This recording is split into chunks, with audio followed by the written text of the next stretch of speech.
begun posting to YouTube again, this time much more infrequently. And while I've been a fan of his return, watching nearly all of his uploads, even the more cringe ones, he did something recently that has completely shifted the way I see Casey Neistat, as well as past actions throughout his career that are now seen through a less than favorable lens. To the point that I can no longer support him by any means of the word. It was the... well, I don't know if it stands on its own, like if you place it. I can try. Today's broadcast is brought to you by viewers like you. Become a member today and unlock exclusive content at patreon.com/NorthstarRadio. I can't make the thing we need to make. This is me in 2014, the year I discovered Casey Neistat, 1 year before he began his daily vlog.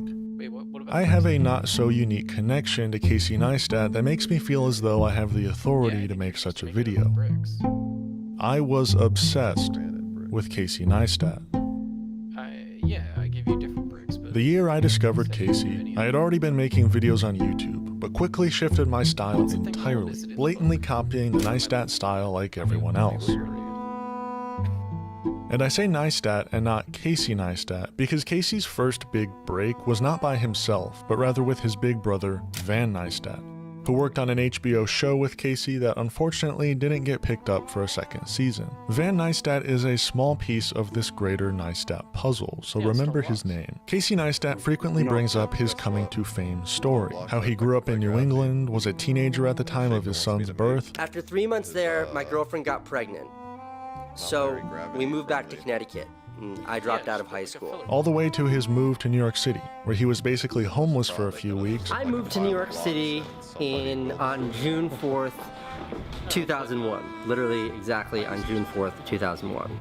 When I moved here, I had a 3-month sublet, so I had a place to stay for 3 months. After those 3 months, I moved into a friend's couch that was in the financial district that was literally a half a block from the Twin Towers. Until maxing out multiple credit cards to purchase an iMac, where he eventually made a few bucks off his first video project. This was the first ever computer that I ever edited video on ever.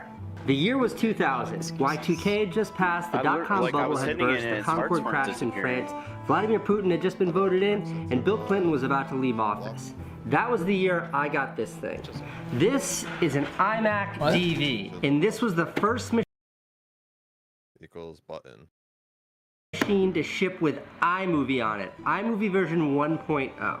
At the time, I was washing dishes for a living, but when I first played with this thing, I was like, I have to have it, and I maxed out my credit card and got one. Ah, the classic good old American pick yourself up by your bootstraps story. Don't you just love capitalism? Except it seems like now that Casey Neistat has finally achieved fame and financial stability, he no longer looks fondly on those simply trying to get by in this crazy fend-for-yourself by any means necessary late-stage capitalist system. Moving to Los Angeles in 2019 and not long after experiencing capitalism up close and personal, tweeting this after several of his cars were broken into. So our cars got robbed this morning because Los Angeles is a crime-riddled third-world shithole of a city, but tremendous appreciation and gratitude to the hardworking officers at the LAPD, who not only arrested the motherfucker, but they got all of our stolen goods back. Now there's a lot to break down here, but can we first give props to Seth Rogen for ripping this loud New Yorker a new one? Dude, I've lived here for over 20 years. You're nuts. It's lovely here. Don't leave anything valuable in it. It's called living in a big city.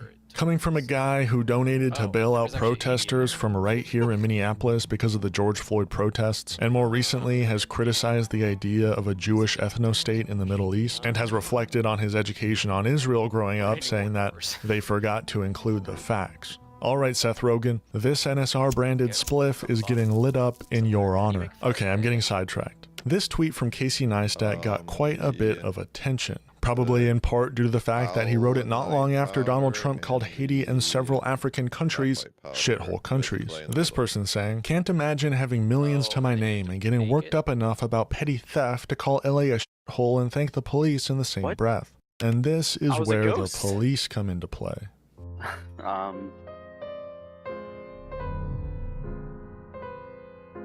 Casey Neistat is a New Yorker through and through, and something every New Yorker is confronted with on a daily basis is the fact that they live in a police state run by the stinkiest gang in all of America, followed closely behind by the LA Sheriff's Department, the NYPD. We're taking existing technology, cameras, being able to communicate with people, and we're placing it on wheels.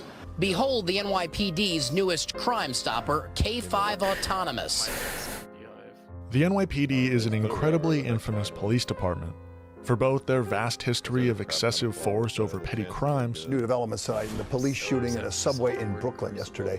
2 cops firing their weapons at a fare-jumping man who authorities said used a knife to try to attack the officers. But in the process, 2 passengers were shot, one of them critically, and one of the cops was also hit.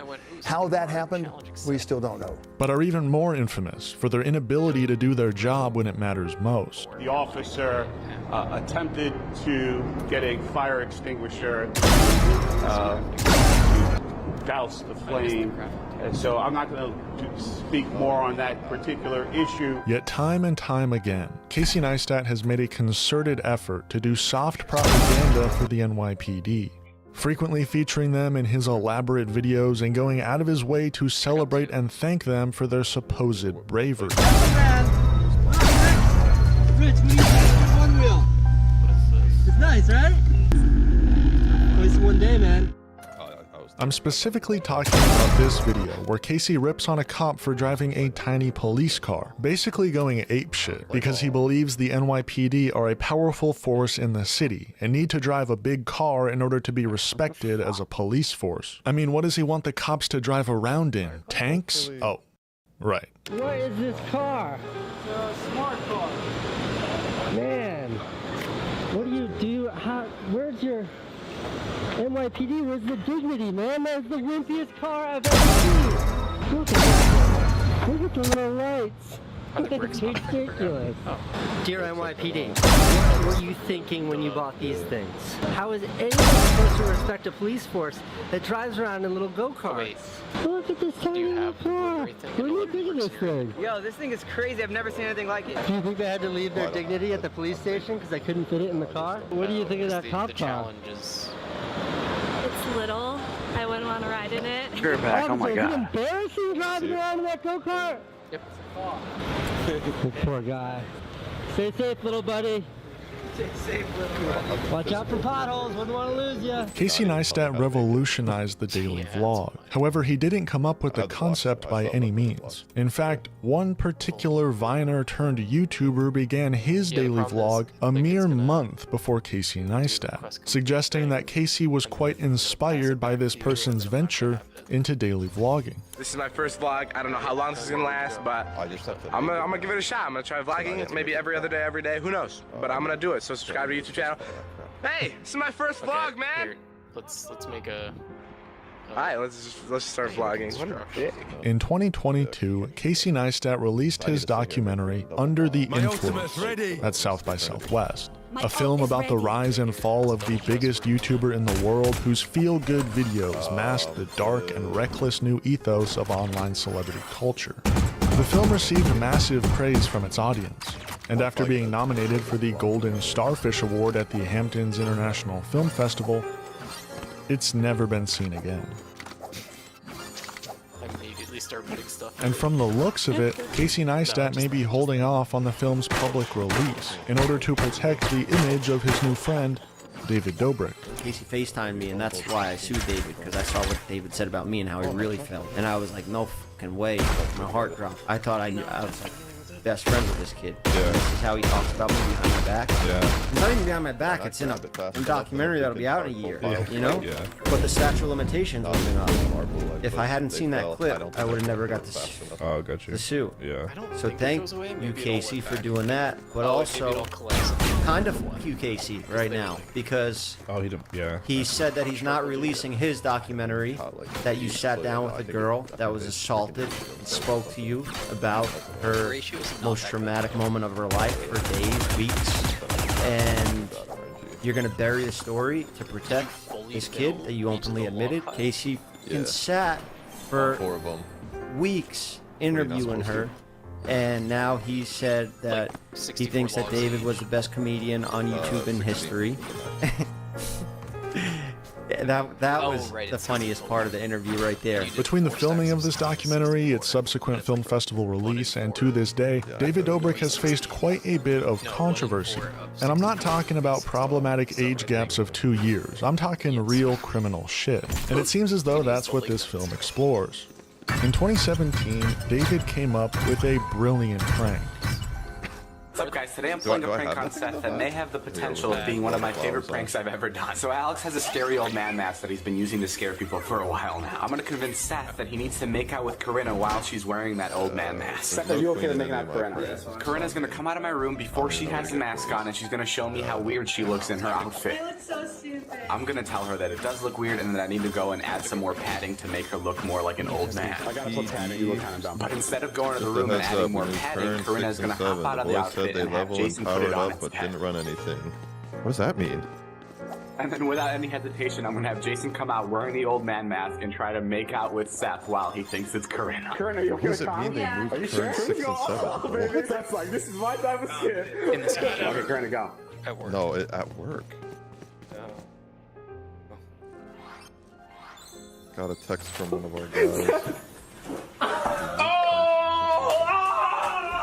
That is sexual assault. But not long after, he did it again. I had an idea to pull the prank on him again, so I thought it would be fun to blatantly ask him for consent. Do I have permission to try to prank you again and get you to make out with Jason? I'm very confused by that, because how the hell can you be so confident to tell me that I have to consent to something that I'm not gonna know that I'm gonna do? This is how we were gonna do it. I went over to my friends at Collab to see if they would help me make a fake beef jerky commercial. We created a fake production company that created a fake script. So we're about to send out this email to Seth for this beef jerky commercial? Fake beef jerky commercial. This is not real. But we're offering $2,500. Which is also not real. Which is also not real. We created a fake website to go along with a fake production company. I mean, this thing is entirely functional. If I click on Learn More, it's going to show a page with all of the clients that we've worked with.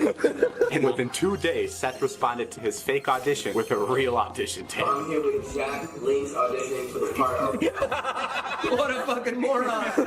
We gave it a couple hours, and then we gave him a call with some really exciting news. Welcome to the Beef Jerky family, man. We're super excited to have you. A couple days later, it was time for the shoot, so we hired 3 women to play the sexy Sasquatches so that Seth wouldn't notice when Jason switched out with one of them mid-shoot. And then we made sure to hire an additional 14 crew members, along with the director, producer, assistant director, makeup crew, and audio technician. And this was all happening while the rest of us sat in a tiny trailer outside the house watching his every move on a tiny screen. We wanted to make sure that Seth believed the commercial was real, so we shot it just like it was planned, and then we slowly transitioned into the prank. And this is how it turned out. Clear action. Alright. After he took off the mask, I was, you know, it was a split decision. I was like, it's one or two things. Like, either be natural instincts and be the angry black guy in the room and start yelling at everyone and get physical or whatever that might entail. Or I can kind of just, you know, go along with it, and, you know, maybe I'll have some new friends that, you know, will support me in my ventures moving forward, and I made the decision to just kind of go along with it. But instead of David himself apologizing or even just speaking about it publicly in any way, he had one of his employees, Scotty Sire, make a video shitting on Seth and defending Big Daddy himself, David Dobrik. What's up, guys? I am totally sick of seeing my friends' names get dragged through the mud because of false allegations and lies and just things that aren't true. So I'm going to address some of those allegations and defend my friends. They haven't said anything because typically the Vlog Squad does not address rumors and lies and gossip, because it platforms the person telling the lies, draws attention to it, and we know who we are, we know our character, we know we're good people, and we know it's not true. But this has gotten to a point where it's such a serious accusation that it needs to be addressed. Everybody makes mistakes. I am not an angel. I've definitely made mistakes myself, and all we can hope for when we make mistakes is to learn and go from those mistakes. That being said, telling a lie is a mistake itself, and there's been a lot of that going around. First of all, David's a great person, Jason's a great person. In fact, they're both fantastic people. David doesn't have a mean bone in his body. He's so nice. When someone does something that really upsets him, he gets disappointed instead of angry. But then, can you believe it? Something even worse took place on camera, front and center on the David Dobrik vlog. And can you believe it's centered around someone who goes by Dirty Dom? That's such an innocent, down-to-earth name. To keep this video somewhat brief, David and his friends for hire were all hanging out and thought it would be funny to center that day's vlog around Dirty Dom, who planned on bringing several college-age girls to his apartment with the sole purpose of having sex with them.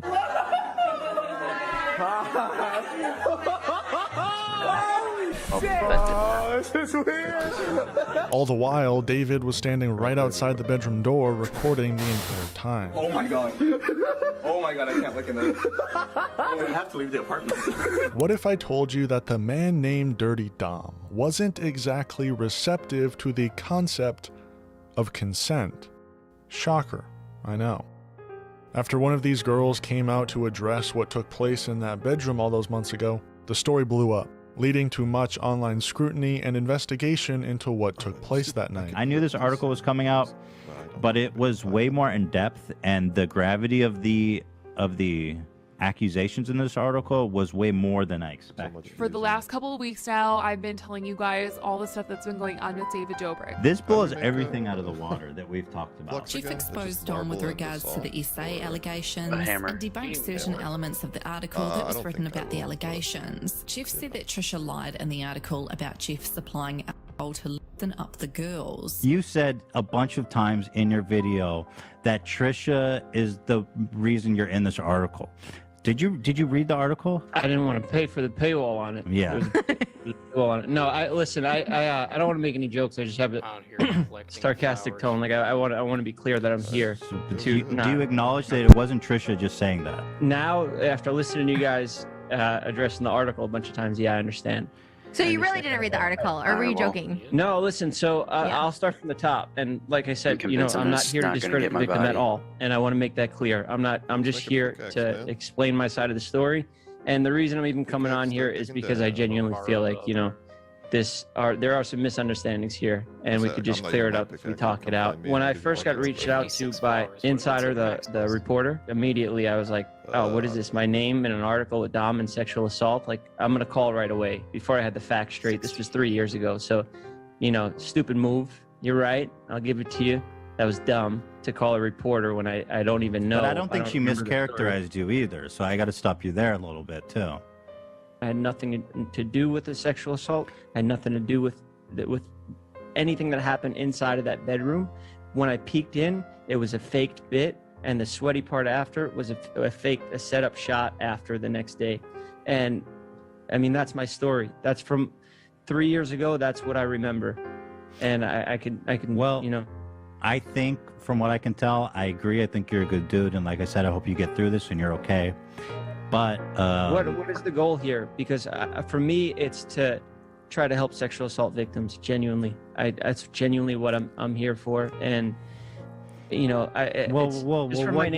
you're doing when you question the motives of the authors, you're basically saying that there's no article that could be about this that would be acceptable to me because they're making money. I was just saying that if there was a paywall on it and you wanted to get those clicks through doing it this way, dude, they had lawyers. David's lawyers were threatening them nonstop. They have. I don't know. I don't know this stuff. Well, you act like I'm with David every day. Well, it's in the article. If you would have read the article.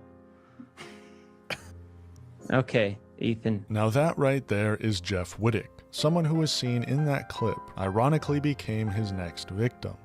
After the Dirty Dom controversy, David Dobrik and the Vlog Squad planned an elaborate vlog for their big return to YouTube, with help from an excavator. Here they come. And what do you think happens when you operate professional construction equipment with one hand while you hold a camera in the other, with your friend swinging on a rope tied to said machinery? Not good things. Canceling my ghost form.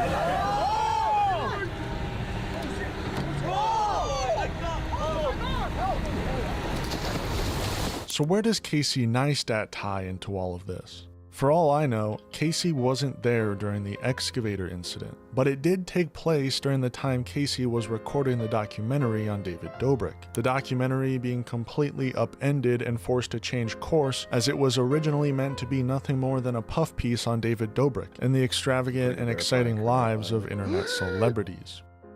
Casey Neistat had to make a choice. Do I release this expose on my friend David Dobrik after all this time filming and hanging out together? Or do I protect him and hide this film from the general public as a way to shield him from the well-deserved consequences of his actions? Well, Casey Neistat went on Jeff Wittick's podcast not too long ago. I got you this present. Look at that. Bronze plates you know? in the, Take it out. Take it. Show what it is. And it hardened. Because I don't know. No, if I mean, you're I know it's Christmas and everything. I don't know if you're but- running out, but there you go.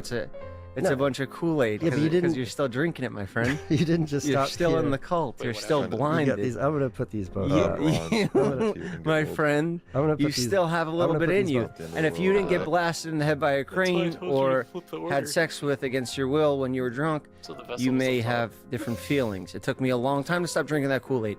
I went through like 5 surgeries, and I was still drinking that Kool-Aid. And upon being confronted by Jeff Wittick on his seemingly tight and protective friendship with David Dobrik, this is what he had to say. You know, I haven't had any communication Yeah, I know. with David, nor have I sought any communication Mhm. with him. And when I talk about this idea of protecting him, like, no, I don't feel any desire to protect him. And what I said in that interview, and I'll still say this today, is that like the way that documentary transpired, like if I can give the whole thing in an abbreviated way, is I really was excited about telling the story of what it means to go from zero to being the biggest creator in the world. That was the story that I wanted to tell, and that's the story I wanted to like dedicate years of my life to telling. And David seemed like the perfect candidate. He seemed like it, yeah. He really seemed like it when I first met him, and his explosion was unlike anything I had seen. And I rode that wave, and like that tour, The Greatest Time of Your Life, was sort of the apex of that. It was like we were going to universities, we were going to Miami, we were going to all these places, and like the way even people here were, at 368, that's we right. felt like the Beatles. The way streets were people rumbling. reacted to you guys was unlike anything I'd ever seen. And that was the movie that I wanted to make. Yeah. And then this story comes out. When you talk about drinking the juice, yeah, I think that I'll take that criticism, and I won't fight with you about it. I drank the juice for the first year. But I kept the accent. I push back on it, hidden. Jeff, because like, you know, I didn't hesitate to, you know, throw away my friendship, which I did have with him, and I should have never made that friendship with him because it made me less of a good journalist. Yeah, less of an objective journalist for sure. And then I had to tear off the friend band-aid and put on the journalist hat, and that was really hard to do. And if I had just been a journalist the whole time, maybe I wouldn't have gotten the access. Yeah. But it would have been more honest. Instead, I was his friend. Nice. And he was mad with me No. because he only saw me as a friend. Minecraft. And I was mad with him because of all this bullshit that I felt like was hidden. Joe and Seth. And was masked. And when it came out. So you can give me shit for drinking the juice, Jeff. I'm going to take this Kool-Aid home. I'm feeling very targeted. But I want you to sort of appreciate the fact that like start dwindling down, you know. Maybe do a lower dose each day before you got to get off that stuff. We're still talking about the juice. Yeah. I just push back because I would love to understand how you think it's, you know, me drinking the juice because of the fact that I've never had anything to do with the guy. And when I talk about this idea of like just maybe saying part of me, things like what you did in that interview with that guy. I don't know who is that guy because you don't do a lot of podcasts. No, so. He's fantastic. His channel's fantastic. He used to work at YouTube. He got good questions out of you.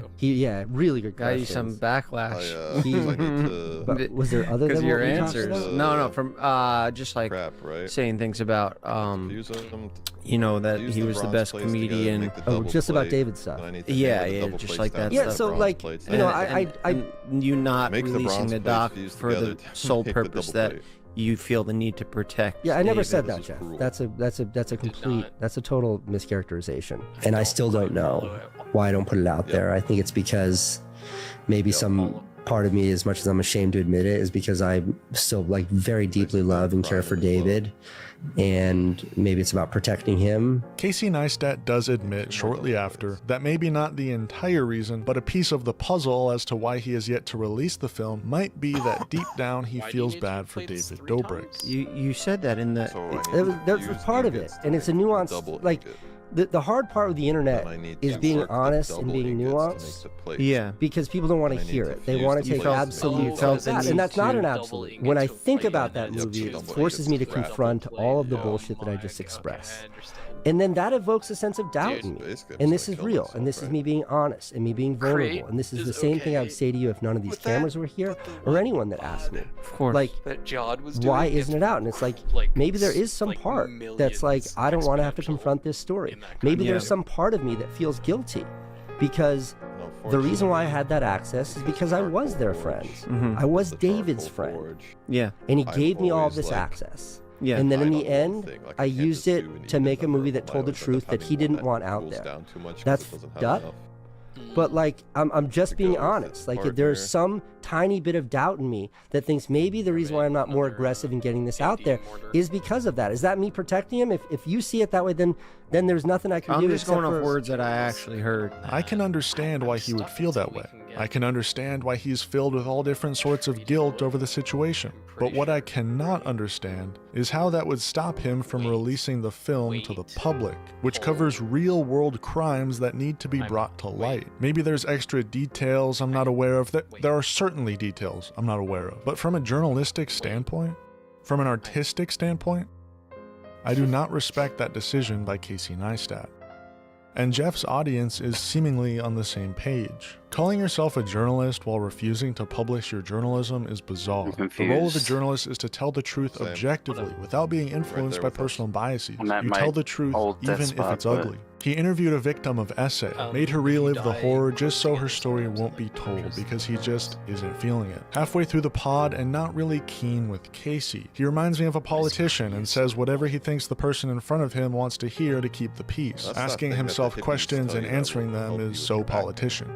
Holding on to this footage for 3 years now, while at the same time explaining in interviews that the reason it's not out is due in part to the fact that you kind of feel bad for David, is just not a good look. I don't know what else to say. It's just not at all admirable, especially coming from someone claiming to be doing journalism, someone I looked up to. Say what you will about the whole situation, but I personally don't think it's the worst of it. I've looked up to Casey off and on for a decade at this point, and while many of these things I was able to look past or find an explanation for in my head, this last subject is what really made me change my mind entirely on Casey Neistat and change the way I see all of his past doings. The way he talks about Palestine. That charter makes it clear it's not about land. It's not about helping the people of Palestine live prosperous or happy lives. It is about Jews. These are not freedom fighters. They're racist murderers. Each bing bong 2 cents. It's now been 1.5 years since the initial October 7 attack, which was not at all the beginning of this conflict, but was an event that certainly accelerated what Israel had been doing for nearly a century. Casey Neistat is without a doubt not a political person, at least on the internet. He's made a very successful career for himself for that reason. I mean, the last time he tried to make some political statement, he got absolutely dunked on, albeit by some of the least respected people on the internet, but still. It wasn't pretty. Casey Neistat is a very popular YouTuber who made a video a couple days ago. Hillary Clinton. I will be voting for Hillary Clinton. Casey endorsed Hillary with such gusto, he basically fucked her in the ass and gave her a reach around. I mean, he went full service for her, which is fine. And frankly, I even respect it a little bit because I know it can be so divisive and difficult to talk about politics. So it's cool that he did that, and I respect that. But towards the end of the video, he gets into this whole thing about how we're all morally obligated to vote for Hillary, and he even goes as far as to telling people to ask their favorite creators on YouTube to get a spine and backbone and make sure that we all vote for Hillary. I want to end this by calling out all the big YouTubers. Some I know and some you viewers might know. See, making videos like this, they're not popular, they're not going to get you subscribers, they're not going to boost your view counts. But there is something much more valuable than subscribers or dollars, and that's backbone. Kind of rubbed me the wrong way. That all changed after October 7, when 4 days after the fact, on October 11th, Casey Neistat released a video with a one-word title. It doesn't work. Ready?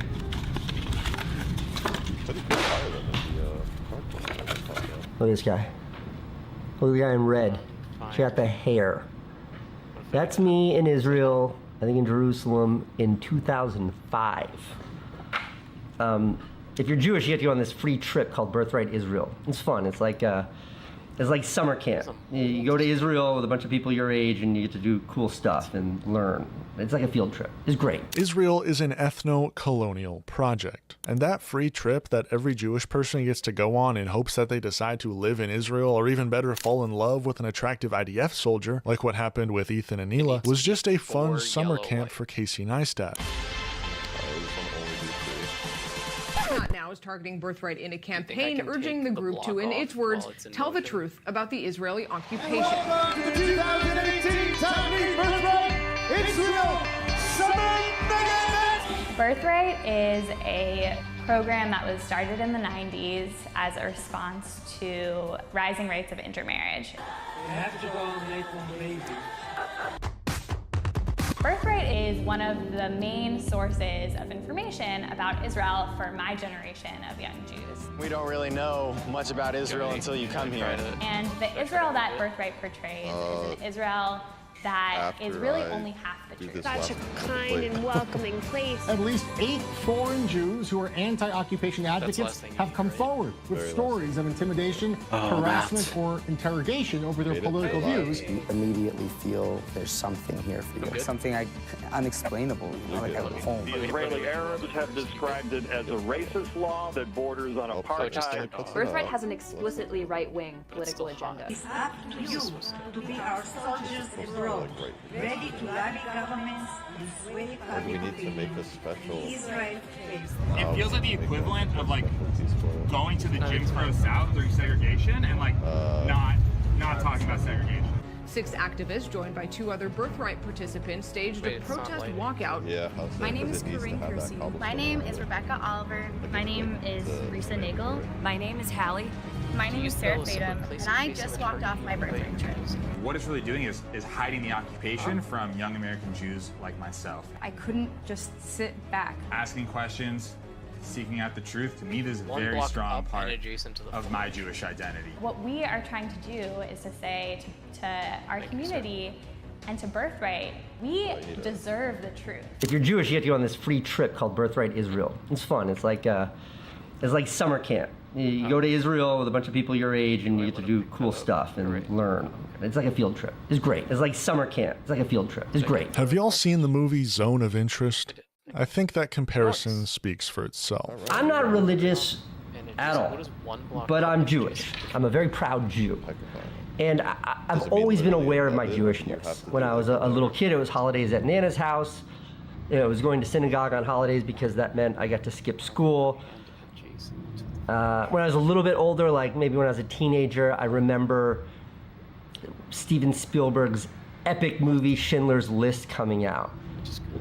And I remember very specifically watching that movie, understanding that film was like a very true to life depiction of things that actually happened here on planet Earth. A graphic, in your face representation of the Holocaust. And I remember watching that movie and thinking like, why didn't the Jews just stop being Jewish so they wouldn't get shot? I didn't understand then that to be a Jew, that's your ethnicity. And to hate someone because they're Jewish is not to hate a people based on their actions, their politics, or who they choose as their God, but it's to hate them because of who they are. But every time I try to put a log in it, and watching that movie, even as a kid, I never understood why the bad guys hated them so much. It made no sense to me. Oh, you made an empty. And I'm older now and maybe just slightly less naive. Yeah. Oh, that's but sick. Wait, that's to hate a people just because of who they are still doesn't make any sense to me. Yeah, I don't get it. And look, the situation in the Middle East is complicated, and to call it complicated is a wild oversimplification. I love when people call the Israel-Palestine conflict a complicated situation. There's nothing complicated about it. You know what? Instead of me explaining it, here's the late, great Michael Brooks giving his explanation for the simplicity of the conflict. As someone with a Jewish background, yes, how do you feel about Bernie's plan for Israel, especially as someone concerned with foreign policy? I love it. It's absolutely necessary. My Jewish values teach me to oppose apartheid. Are you not concerned about the binary between either condemning Israel entirely, being like also a stance that a lot of like very strong and notorious anti-Semitic people agree with, versus like, you know, seen this as more of a complex issue where it is wrong what's going on, and that there's also a way to do this that Israel still exists and is supported? So it's not a complex issue. That's the big thing. It's super simple. There's one group that has enormous power. It's the most powerful country in the Middle East. It's backed by the United States. It acts on another population of people with total impunity and is never held accountable for anything. So there's no symmetry in the relationship, period. And just as like a thought experiment, IDW people, if we know that if somehow a population of Jewish refugees ended up in West Bank and Gaza, and an Arabic government in Jerusalem and Tel Aviv had an open-air prison in what, Jewish Gaza, which they bombed with white phosphorus. They killed civilians indiscriminately, and they had no provisions for medicine. They had an embargo that blocked food, that electricity wasn't running, that there was an over 48% unemployment rate, life expectancy and malnutrition statistics were horrifying. One of the major policymakers in this hypothetical Arabic-Palestinian state said, we need to put those Jews on a diet. In the West Bank, there was another Jewish area where there was a little bit more autonomy, but there was regular Arabic settlements where they pulled up the Jewish farmers' foods, they terrorized them with rocks, the security forces broke children's bones, and they couldn't drive their own roads. We'd all have no problem understanding what that was. So there's nothing complex about it. It's a conflict that's thousands of years old. It's a conflict you can read about in the Bible. The Romans fought over Jerusalem. The First World War, the Balfour Declaration, the Second World War, 1948, 1967, 1973, 1982, and on and on. It's nuanced, it's complicated, and despite the world's very best efforts for peace, no one seems to be able to figure it out. I certainly don't understand it. It is too complicated for me. I find it incredibly funny that this dude is married to a white South African, yet thinks something as simple and straightforward as apartheid is too complicated to figure out a solution for. Like, dude, you already figured it out decades ago. What's not complicated, though, is what happened last Saturday, when members of Hamas set out on a mission with a singular goal to kill as many Jews as possible. They murdered, mutilated, kidnapped Jewish women, grandmas, kids, and entire families. And look, war has existed for all of human history, and all war is violence. There's not much morality in any of it, but there's a reason why history singles out the truly reprehensible. And when it comes to walking door to door, shooting families in their homes, or killing 260 young people at an electronic dance music festival, a lot of those 260 innocent young people were shot in the back as they were running away. Or kidnapping a young woman, violently raping her, and then parading her through the streets to cheering crowds. Or finding out yesterday, a confirmed report that about 40 dead babies were discovered, some of them still in their cribs. This rumor about 40 dead babies got a lot of motion post-October 7. So much so that Sleepy Joe himself made the claim at a press conference, not only claiming that it happened, but claiming that he saw the evidence. I never really thought that I would see and have confirmed pictures of terrorists beheading children. It's honestly scary that Casey Neistat reiterates how this was a confirmed report, when in absolutely no sense of the word was the crime confirmed. It was simply a rumor spread by I-24, a prominent news channel in Israel. There's no moral equivalency here. There's no yeah, but. There's no justifying that kind of barbarism because of a cause. It is horror and demonic and the very worst that humans, any humans, are capable of. Yes, any violence against civilians is unacceptable. But without analysis of the situation, the power structure at hand between an oppressed apartheid state and those being oppressed, the only conclusion that you can come to is these Arabs are anti-Semitic. I'm making this video not because I'm the best person to deliver this information. Read the news if you want to know what's going on. I do not have a deep understanding of the geopolitical situation in the Middle East or some naive answer to a conflict that is thousands of years old. And despite this awesome t-shirt that I have on, I'm not here to give the peace sign and say, can't we all just get along? I'm making this video to be as vocal as possible and calling out anti-Semitism when I see it. Anti-Semitism, that is to hate Jewish people simply because of who they are, Jewish. I mean, we made enough progress. Wanting peace for Palestinians, that's not anti-Semitic. Questioning or criticizing the Israeli government or its leaders for their actions, that is not inherently anti-Semitic. That's an important dialogue that everyone concerned should be engaged in. Thermal engineering. But what happened Saturday was not motivated by a desire for land or freedom or any political agenda. It was about Jews. The people of Palestine who escaped Gaza were not motivated by their hatred of Jewish people. They were motivated by their hatred of whichever people were on the other side of that fence. Had they been Russian, German, Turkish, they would have committed the same atrocities. This is a people who have tried every action under the sun to achieve prosperity and self-determination, and failure after failure had only one more option. But to Casey Neistat, these people are evil, vile, scum of the earth, and only want one thing in this world: to end the lives of Jewish people. You know what? Here's Norm Finkelstein explaining how his parents, who lived in the Warsaw Ghetto, felt about German people. And then your other expert seems to believe that they need textbooks to incite them to hate Israelis. I got news for you, sir. My parents were in the concentration camps. My parents did not need Jewish textbooks to convince them to hate Germans. It was their real life experience that convinced them. I'd like. All right, back to the malarkey. Hamas, the perpetrators of that violence, Hamas has a singular mission, and they're not secretive about it. You can read Hamas's charter. It's online. You got to dig around, but you can find it online. And that charter makes it clear. It's not about land. It's not about helping the people of Palestine live prosperous or happy lives. It is about Jews.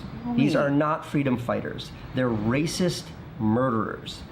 The day of judgment will not come about until we fight Jews and kill them.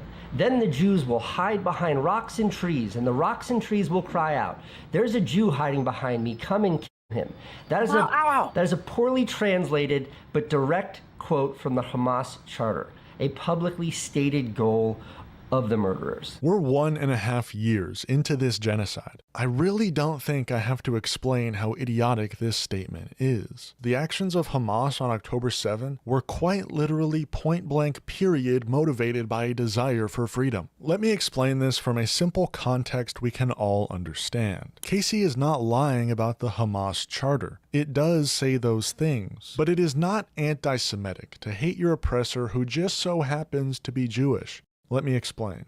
During the times of chattel slavery in the United States, people from Western Africa were kidnapped to work on plantations in the South. We all know the story.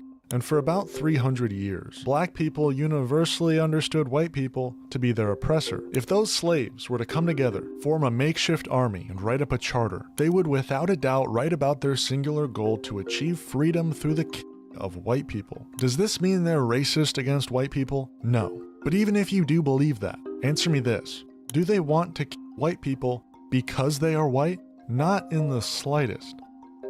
They want to kill white people because they are being oppressed by white people. Were there white people in the US at the time who were completely against the concept of slavery? 100%.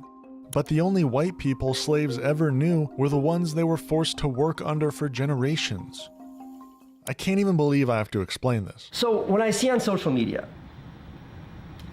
especially by posts by people that I know, attempts at justifying the acts of these savages by equivocating it. Did bro really just use the word savages? The slaves who revolted during the Nat Turner Rebellion, who killed their slave master and his entire family, were they savages? I shouldn't even ask this question, because Casey would probably say yes. So-called activists rushing to say that there are reasons why it's okay that those families were murdered.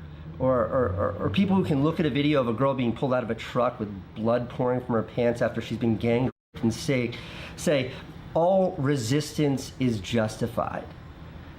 My question is, like, on what grounds do you make such claims? Have you no humanity? Can you not separate the desire for peace or land or whatever your goals might be from these heinous acts? Like, where do you have to go in your brain before you can stop seeing the murder of babies in their cribs as just that, murders of babies, and instead see it as just? It is incomprehensible to me. This dude is a millionaire living in the imperial core. Of course you don't understand. Okay, I can't watch any more of this garbage. I'm gonna give the floor to Hassan just to finish it up. The people who marched the day after the attacks holding up a sign that read, "By any means necessary." Really? Any means? Of course, there are innocent Palestinian victims out there who need support, who need a voice. But Hamas, the people who committed these barbaric acts, they're not serving those people. That's not their... Ugh, I hate the liberal Zionist take of like, yeah, the innocent Palestinians deserve more than Hamas. It's like, okay, well then abolish the apartheid. Like, the major actor here is Israel. Anyway. Goal. Their mission is singular, and it's to kill people because of who they are, because they're Jewish. Yeah, totally. And look, I know a lot of folks are scared to speak up or speak out in support of their Jewish friends because it's a complicated situation. Nobody wants to say the wrong thing. But know that Jewish people, know that your Jewish friends, when they see scenes like this, that's a large group of people chanting "Gas the Jews" in Sydney, Australia, like 2 days ago. That literally wasn't that like a fucking random group of people and then they immediately got dealt with by the protesters? Yeah, there's opportunists. That was confirmed fake. Oh, that was actually just straight up debunked. I thought it was like a bunch of random dudes that showed up, opportunists. It doesn't seem too complicated for Casey Neistat. Like, he keeps saying it's complicated, but it doesn't seem to be that complicated. He's saying that the Palestinians are barbaric monsters, or the Hamas is barbaric monsters, and, you know, they're operating simply on anti-Semitism as like their overarching reason. Why would that be complicated then? This is what I do not understand. What hurts Jewish people more than those scenes is when non-Jews are silent, when their peers are too afraid to speak out against that kind of blatant hatred, that kind of blatant anti-Semitism. All right. And obviously, if you were paying attention to the actions of Israel, you would fucking know, regardless, that Israel was about to do some unconscionable shit. The problem, however, is that many who defend Israel always refuse to pay attention to what Israel does. That's the problem, and he has not done a follow-up since then. Casey Neistat's brother, Van Neistat, also made a video after October 7, and somehow his takes in that video were even more brain-dead than his brother's. I came up with the idea for this episode last February. Over the past 2 weeks or so, I've been listening to a lot of podcasts and accounts of the October 7th terrorist attacks on Israel. I've seen the footage of the anti-Semitic chants and rallies from around the world, especially on college campuses. At a very young age, I was warned that these things would one day come again. I see the explicit anti-Semitism, and I and others who know Jews or are Jews, we're astonished by anti-Semitism because it makes no sense. In the face of the contributions Jews have made to our civilization, and in the face of the consequences that we know Jew hating leads to, it makes no sense that kids in Australia and England and in the United States are rallying against Jews. So why? Why do people hate Jews. Yeah, let's show some videos of pro-Palestine protests and a girl wearing a hijab and claim they're rallying against Jews. How stupid do you have to be to make such a claim? Ironically, this itself is an anti-Semitic statement. By claiming that anti-Israel protests are somehow anti-Jewish, you're conflating the crimes of Israel with the teachings of Judaism, two things that could not be more opposed to one another. Thomas Sowell says that hostility towards Jews is beyond all proportion to any other group that he can think of. Sowell says the reason for the hatred is because Jews succeed in a way that is a threat to the egos of other people. Historically, immigrant Jews, wherever they've gone, started out with nothing and arose to tremendous success. Thomas Sowell. I love this guy. Famed economist. He's here. He's here. Quoted by racists and anti-Semites alike, like Candace Owens, for example. Weak. Where'd they go? Successful people. You're going to bed? Oh my god. No, I don't know. Is Nate still here? I don't know. He's live. Yeah, I'm here. I'm trying to figure out this anvil. 9 o'clock yesterday morning. Oh my god, get to sleep. How do you hit the anvil? You need a hammer, buddy. I have a hammer. What are you trying to do? This bootlegging I've heard escaped Make the a mouth of a copper Neistat, knife. and that's saying Okay. something.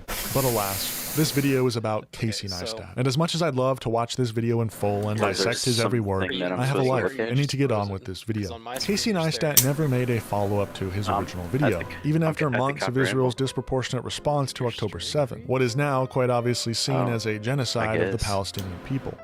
Instead, he doubled down, and 1 month after October 7, decided to wear a hat with the Israeli flag on it while he ran the New York City Marathon. 1 month after that, he wore the same hat in another marathon, this time turning it backwards. Wow, so brave.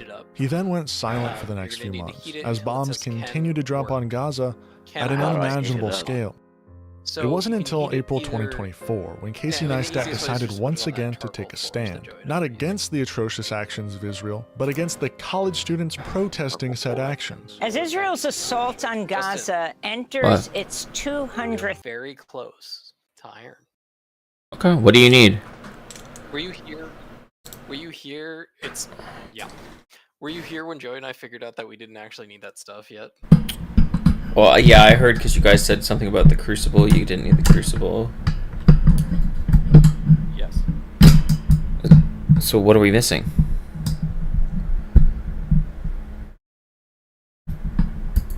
I don't recall specifically. Okay. Well. Okay.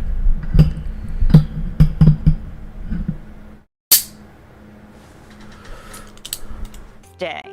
Palestinian solidarity protests and encampments are spreading on college campuses across the United States, inspired by the Gaza Solidarity encampment at Columbia University.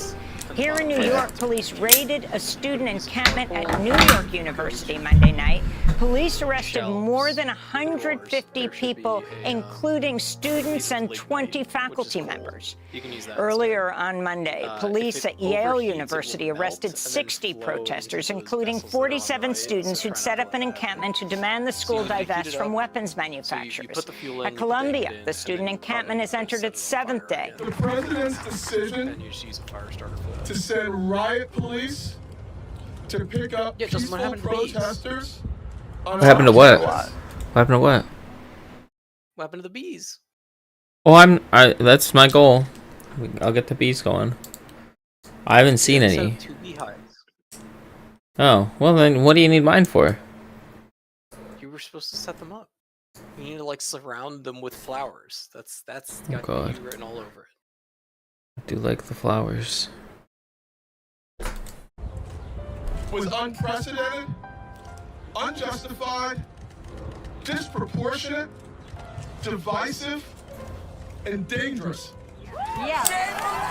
Student encampments are now in place at numerous other schools, including University of Michigan, Ann Arbor, University of California, Berkeley, University of Maryland, MIT, and Emerson College in Boston. In April of 2024, protests sprung up all over the United States, specifically at universities, with the goal of divestment, getting the universities to walk back their investments in Israeli companies and companies operating in Israel in the occupied West Bank of Palestine. These weren't just any protests. The reason they became so controversial controversial was due to their permanence in the form of encampments. Starting at Columbia University in Manhattan, students set up tents, medical stations, food stands, with the purpose of making this protest the final protest. After Columbia's encampment was subsequently shut down, students suspended, and then the camp returning even stronger and greater than before, these university encampments began appearing all across the United States.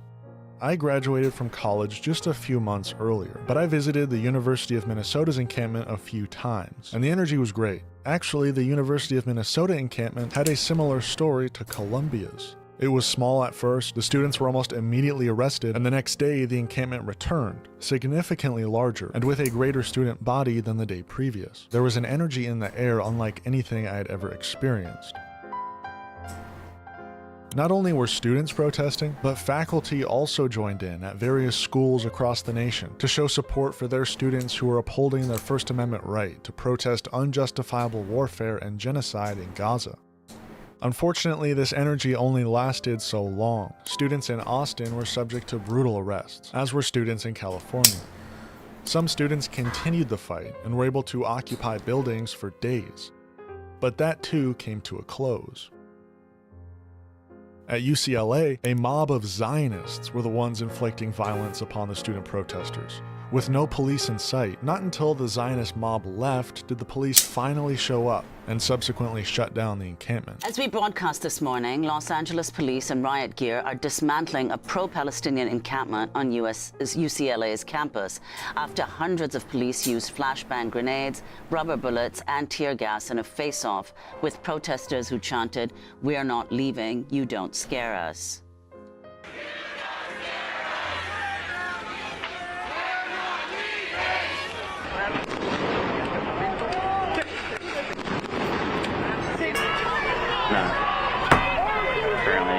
Get charcoal by burning the police raid at UCLA came a day after pro-Israel counter-protesters attacked the encampment with fireworks, metal rods, and tear gas for hours late Tuesday night and into early Wednesday morning. At least 15 people were injured. This is how UCLA's student newspaper, the Daily Bruin, described the violence instigated by counter-protesters in an editorial. Quote, "It began with ear-piercing screams of wailing babies loudly emitting from speakers, counter-protesters tearing down the barricades, laser pointers flashing into the encampment, people in masks waving strobe lights, tear gas, pepper spray, violent beatings. Fireworks sparked at the border of the encampment, raining down on tents and the individuals inside," the Daily Bruin wrote. The editorial noted Los Angeles police did not arrive until slightly after 1 a.m. Meanwhile, around 3:30 a.m. Wednesday morning, 4 UCLA student journalists were attacked by the pro-Israel counter-protesters on campus. One of the journalists was treated for injuries at the hospital and has since been released. There were no arrests after Tuesday night's attack. Wednesday's classes were canceled. The Daily Bruin's editorial ended with a question, so when do I grab it? "Will someone have to die on our campus tonight for you to intervene, Gene Block? The blood would be on your hands." So for Casey Neistat, having resided in New York City for some time, these protests must have hit close to home. I mean, his studio was a mere few miles from the Columbia encampment, and Casey had yet to comment on the actions of Israel over the past months. So this was the perfect opportunity for him to come out in support of these students, using their voices for good, right? I mean, he makes videos. Why not go travel down to Columbia University and make a video about the encampments? That'd be cool, then you run it over to right? the anvil. Casey Neistat used this opportunity to go to Instagram to post this photo with the caption reading, "Protest the war. It's your right. But death to America? Death to the Jews? You can right off with that. Discrimination against an entire ethnic group because of the actions of a country 6,000 miles away is un-American and unconscionable." Right. Clearly, Casey is unaware that a huge chunk of these student protesters are Jewish themselves. Many of these encampments were orchestrated by Jewish groups, like Jewish Voice for Peace. Yet here he is, continuing to make this about himself, claiming that these protesters want death to Jews? Are you kidding me? And my God, the American flag hanging behind him? That's just the cherry on top. You are not based for this tape. You are simply demonstrating the delusions of people who conflate Israel with Judaism. You are quite literally doing the thing you are arguing against. So this was in April, and a whole shit ton more death and destruction has taken place since then, and Casey has yet to make any statement critical of the Israeli government, which isn't very surprising at this point. I still can't Because hit the it. reason I'm making this video is because Casey Neistat made an appearance on a podcast recently. The same podcast where Casey defended David Dobrik, the same podcast that made Jeff Wittek confront Casey Neistat in the first place, was the podcast that made me want to make I didn't this even video. have time to click it.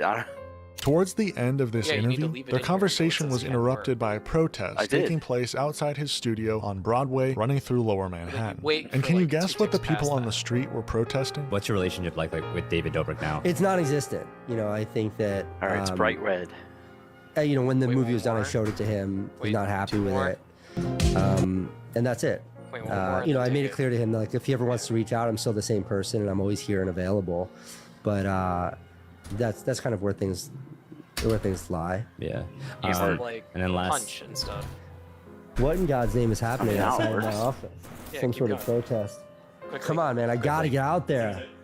There's a protest outside. I mean, we hear a lot of the noise. You need to go past by a So what do you bunch, and think then is use the appropriate draw, response to and this? a little Maybe hit. he'll go down to street level and interview the protesters, or at least have a conversation with one of them? Maybe he'll just show his support and yell out the window in agreement Alright, with so the it's all green. protesters. I'm naive. You need to I don't line know it what up, he's though. gonna do. So do draw again. Let's see what he does.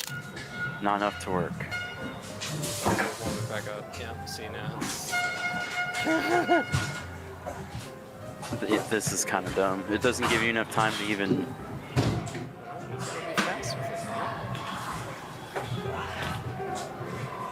It's not on my leg, mate.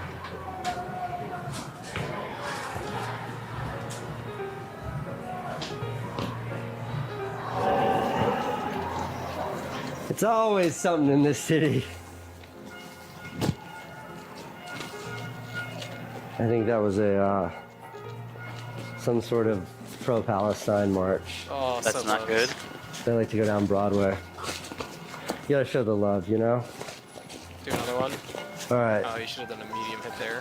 One more question? It's actually You about said it that. had to be Okay, let's draw get into lines. it. Yep.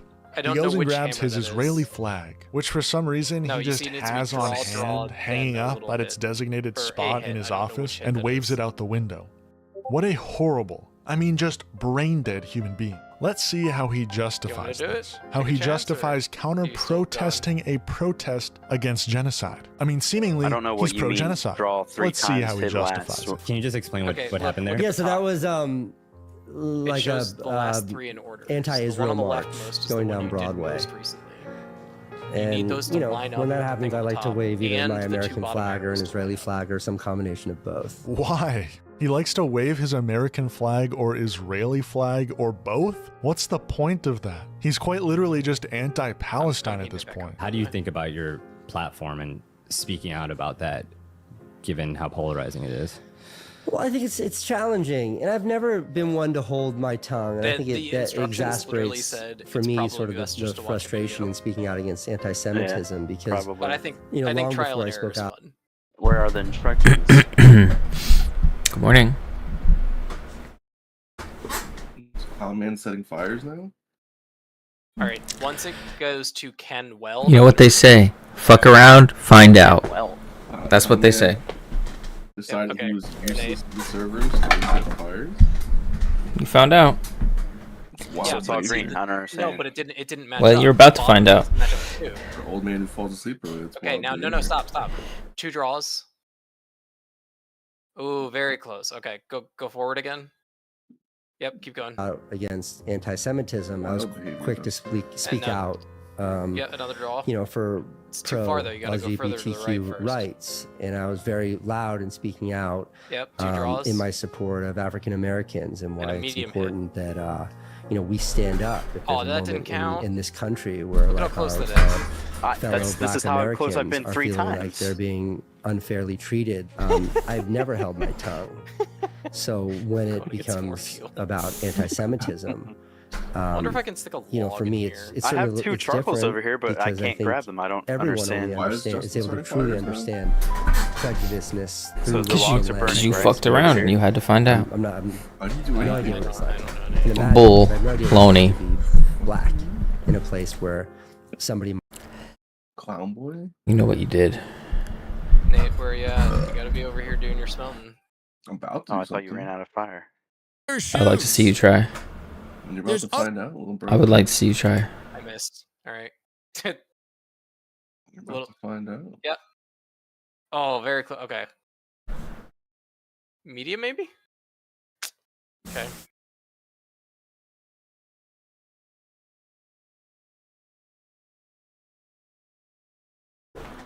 Next time, I light the TNT on fire.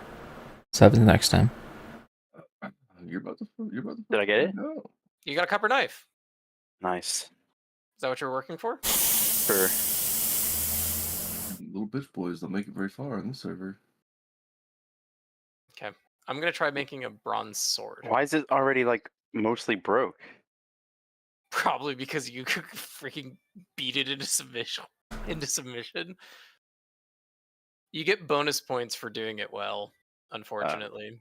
Yeah. But now you learn, and the next time you do it, it's easier, you know? Justin's gonna learn. Justin's gonna learn real quick. Scythe blade, rod, shovel blade, bowhead. Can you not do swords here? And clown behavior is not tolerated. Wait, you can't do swords? So what should I do, Nate? I can't do swords. I don't understand what's the purpose of this rather than just making the things and filling them with copper. It's better this way. I feel like the knife blade mold was faster. Okay, here, I'm gonna make a bronze knife. Thank you. I don't want to take it. So this does that. You wanna take that it? goes big, I can that bomb goes for little, dip that and goes... just You can take it, I'm not gonna go. But you can take it. I put 2 stars. You can, boom! Expertly forged, first try. You don't want your bronze knife? No, you can have it. There is nothing on big guys, I think. I also expertly... Wait, actually, can I have it? I want the achievement. I also got expertly forged on the hammer that you see there. That's also dying. Where'd it go? Yeah, thank you. Okay. Here, you might get another achievement, huh? I take by my stuff. Oh, no, never mind. Obscuring vision. I'm making a hammer now. Oh, it even got expertly forged as a Right, I just used all my stars, I think. buff. Yeah. So what does that actually do? Left and right. Different things. It depends on the tool. Alright, hold on, give me a second. One more on me. The last two are those two. Spike down mid. Punch, shrink, punch. Medium, Can you shake shrink, it? Take it, punch. Yeah. I have bomb. Link. I have main, just holding. I have bomb double doors, guys. Could be flank though. Nice. 30 seconds left. I went the wrong way. One enemy remaining. Oh wait, now you're from left to right? Yeah, well forged. Oh, close. What the fuck? Here's Phantom. How'd you get so many bronze ingots? That's just fine. You Get down a little bit, you'll climb. 10 seconds left. They're in the computer. They're over here. Time. Let me The check. computer? Let's see if it's good. Whatever the storage system. Leave me alone. Oh. Is this fine? Guys, I'm not gonna lie, my shirt. I don't even know how you pull anything out of here. The knife is probably full. Or it was warm. It's probably max durability. Oh yeah, it is now that I crafted it. Yeah, okay. Cool. How do you pull stuff out of here or look at things? Left click. How do you deposit stuff? It's June 23rd, 1972. President Richard Sounds like it's Nixon and his depositing my White House copper Chief of ingots. Staff Bob Haldeman were captured by the Oval Office voice-activated tape recorders, Do you have uttering the any words that would hides? make up A the now place for famous hides? so-called Watergate smoking gun tape. No, This recorded just meeting drop 'em would in a serve as chest the main somewhere. piece of supposedly hard evidence They linking turned the into Nixon leather. We're okay administration on to, leather right among now. various Does everybody have a other backpack, by crimes, the way? the botched burglary Yeah. by CIA agents, FBI agents, and Jared have a Cuban backpack? I exiles forget. into the Probably not. Democratic National Headquarters in the Watergate complex 6 days earlier. One specific passage in the tapes, spoken I'm by waiting on President these. Nixon, has continued to perplex researchers and authors since the original release of the tape over 50 years ago. In discussing the recent break-in at the Watergate building... Yes, of course he's here. What are you talking about? The CIA agent who has led the operation of the White House plumbing unit. His comments are in reference to the unfolding and Nixon's Getting to nap time. knowledge of fundamental CIA secrets. Most importantly, as Nixon puts it, the quote-unquote whole Bay of Pigs thing. Wait, do I take the queen out? It gives beeswax, which means I can make treated lumber. Kill the queen. Shut up. It does actually kill the queen. That's the problem. Wait, Nate, where did you just go? At my base place. This customer ordered oh, you like disappeared off the map for a second. With no So I'm making charcoal over here. How do I know when it's done? Because before the block just sank into the ground and then my charcoal was gone. Like did you, when you put the log down, did you fill everything up on the inside? Yeah. Like here. No, don't do that. It's burning. Yeah. Okay, no, wait, so here, watch. Back up a step. No, that's not right. Doesn't believe that like this. Can do what his CPU has the ability to do. We like were that. pretty shocked, but yeah, that's what I'm doing. Did you fill it? But in all seriousness, he's fill it with what?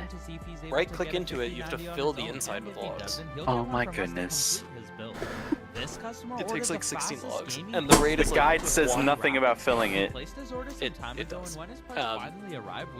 The rate is like 1 of every 4 or something. What? It's not great. So like, what's probably only get like, yeah, you'll probably only get like 3 or 4. What's up, puppy? What's the matter? Are you like starving and dying? Are people doing things downstairs? From the 9800 X3D to carry all his games when it comes to FPS, and doesn't believe that a GPU can do what a CPU has the ability to do. We were pretty shocked, but just ended up do I murder the queen for the treaty? And if he doesn't, he'll get one from us. Do I murder the retard? This customer ordered the fastest gaming PC, but with no graphics card. He placed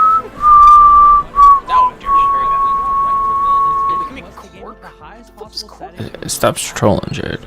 Just log in so I can kill you. Okay, I'm logging in right now. I'm logging in right now. Fine, I'll be the bee master. Even Nate's playing Minecraft. That's what I'm gonna do. I'm gonna build an army of bees at my command. That will patrol the farm, and if there's any vagrants or miscreants around the farm, we'll take care of it. Take the trash out. You are the vagrant. We'll see.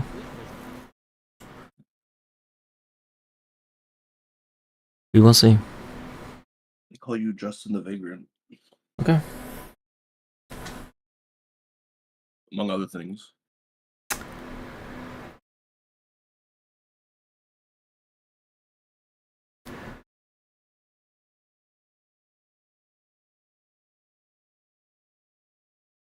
How did you know where I logged off, Jared? What are you talking about?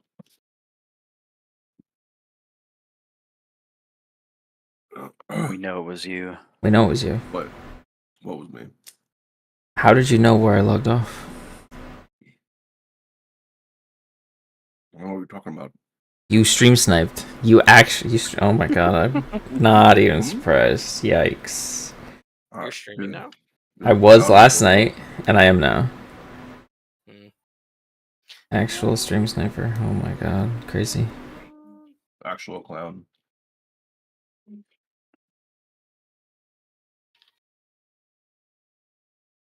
Actual clown. What are you saying, Dustin? Then get up there. I'll have my revenge. You're speaking clown. I'll show you a clown. I'll show you the circus. If I'm a clown, I'll take you to the circus. You've been showing us for years. Sorry, Dustin, you really did that one to yourself. If I spawn in dead again, I am destroying the server. You spawned in dead? Sounds like a skill issue. Yeah, well, the farm had a skill issue. It'll be a skill issue. Yeah, I knew that was coming. That farm looks very vulnerable, Jared. Now that I've discovered where it is, it's over. You said? What? Nothing. What are you threatening my farm for? I'm coming for it right now. I'm not threatening.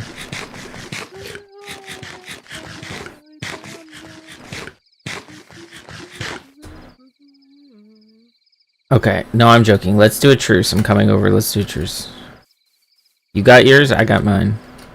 Don't make me do it again. I enjoy the news, so you're about to find out.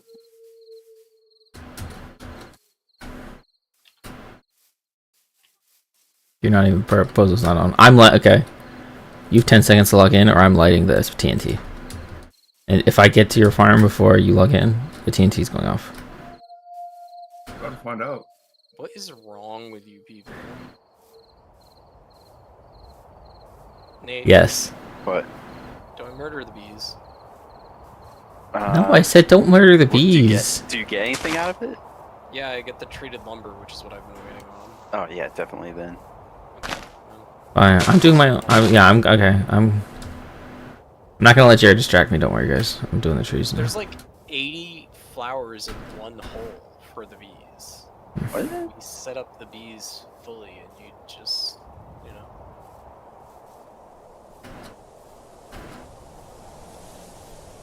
Where are I lose the bees every time? Our base is very disorganized because Justin's not able to build things. Why can't you build things? You out of food again? I got you food, I got you copper. Fine, because I don't like building with wood planks. They're ugly. Okay, build with cobblestone. Build with the wattle or whatever that Nate used. The what? A wattle? Fine. I don't even know what that thing does. He doesn't even know how to build anything. That's why he doesn't do it. Jared, I also need a hoe. So I figured I'd ask you. I'm not gonna give you one. Did it hurt the bee? Did it in fact hurt the bee? Oh yeah, it 100% killed the bee. The bee is dead. The bee is very much not here anymore. There's 2 queens in the other. I could have so much lumber, Nate. Oh man. Okay, What's the lumber gonna get you? By the way, this is getting in my way. That's progression on the stuff that I was working on.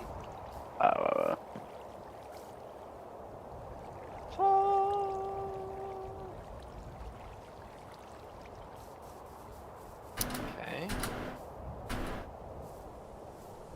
I need that. This. I need to make planks. You know, I actually helped you kind of, Jared, today. So you're welcome, actually. Oh, I'm gonna help you. Don't worry about it. Oh, thank you.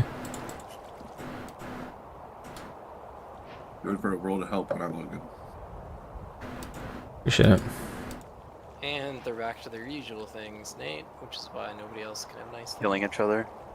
Yeah. No, we have a truce. We have a truce now. It's fine. You started it. You lit my farm on fire. You started it by killing me. I didn't kill you. Stop. Do not lie.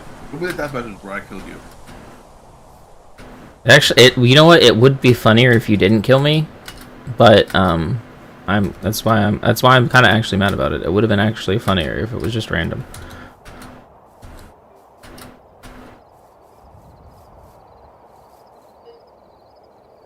Wait, what the heck? Logged into yesterday, boy.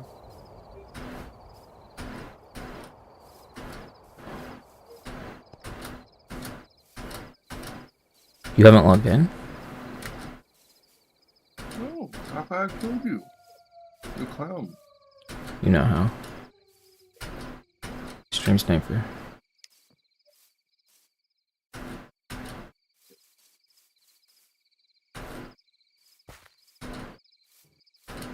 Dude, I now understand that. What? About making that backpack. What? Oh, like how annoying it is? Yeah. Oh, from when I just messaged it the other day? No. Oh yeah, you have to make lime water, and then you have to soak the hide, and then you. Wait, are you doing that? Yeah, it's a quest. Oh, here, I have all the stuff for it over here already. Oh, that's like cool. You can borrow the lime water and the tannin. Like it's just shared. Oh, anvil. I'll take this. You'll take what? The anvil.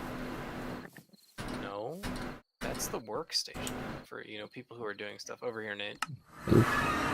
People are doing stuff what? So Justin, that's the workstation for people who are doing stuff. Yes. So it's water and then water, and then you have to put it on the log. So I have buckets somewhere. The fuck is this? Hell no. This is getting remodeled.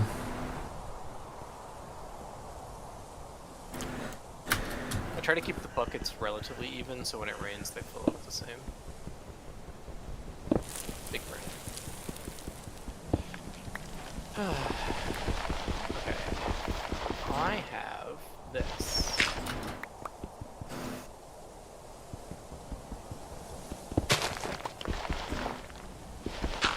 I guess I should do power next.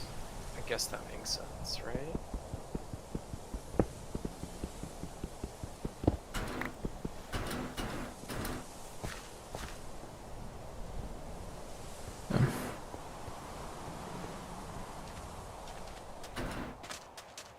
Each of these is 4, right?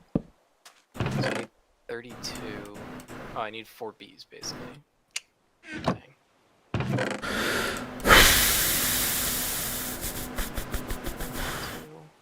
don't know.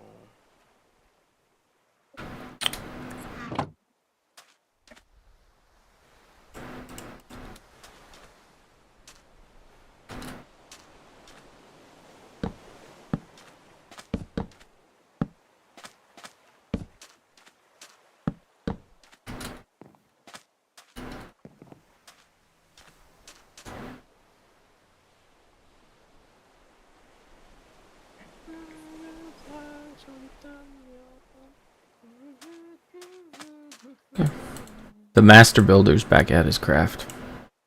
You okay? What do you say? No. Do not troll. Do not troll. I think I built more than you did. You're about to find out today. I'm moving our base location. After everything everyone's done. Well, we can move all of the equipment and shit. Well, John has a better spot, so we're moving over to where John is. John, there is nothing over by John. There's no water. Wait, really? Okay. Yeah, maybe okay. Oh shit. Okay, I'm gonna do some scout. I have some spots in mind, so we won't do it there then. But thank you for letting me know now, because that would have been a pain. I didn't even think about water. We do have to worry about water though. And now I'm supposed to trust you from the next time. You're like, oh, I found a good spot. guys, I moved the base. Yeah, guys, I moved the base. It's a really good spot. It's gonna be fine. It's gonna be fine. No. I already have some good ideas lined up. I have some good ideas too. I stay here. Okay, you can stay in the hovel. The peasant hovel. Yeah. I'd rather have a functional hovel. I want that. Well. Die of water on the. Oh, that's fair. That's fair. You know. Let me see. Well, I want to click the stones together. 2 bees in there. No bees. What is it? It's like there. There. What? I looked at the quest. What is treated lumber get you? Okay, let's try again. There. It's in the tier 2 stuff. Chapter 2. Tier 2 stuff? Yeah. How do you link yourself? What is this called? Like craft? Napping. Justin was like screaming. What was your question, Nate? Just go take a nap. Find out what happens. How do you like check what crafts with it? Craft mod. Just look up treated lumber and then right click on it. Ferment. No, I turned my voice down because you guys said I'm too loud. You can make shelves. No, you're fine. This is base building thing. I'll go back up. You're not too loud. We just don't like your voice. No, I just turned Nate down the other day and then turned Nate back up. Okay. A lot of this one, base I'm building gonna do it things. again. Treated wood greenhouse wall. Ooh.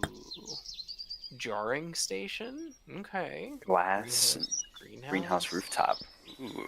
Mixing bowl? Greenhouse is sounding cool. Yeah, there we go. I bet that'll help with farming. Hydroponic planter? We could make that. Okay. Well, we don't have compost. So we're gonna go there and there, and yeah, it looks like mostly greenhouse stuff, other than just I'm wine going shelves. to compensate or steal this for the time being. I think you kill all the bees. If you look at the actual square one, that's used for the create stuff, which is what I'm working on. Oh.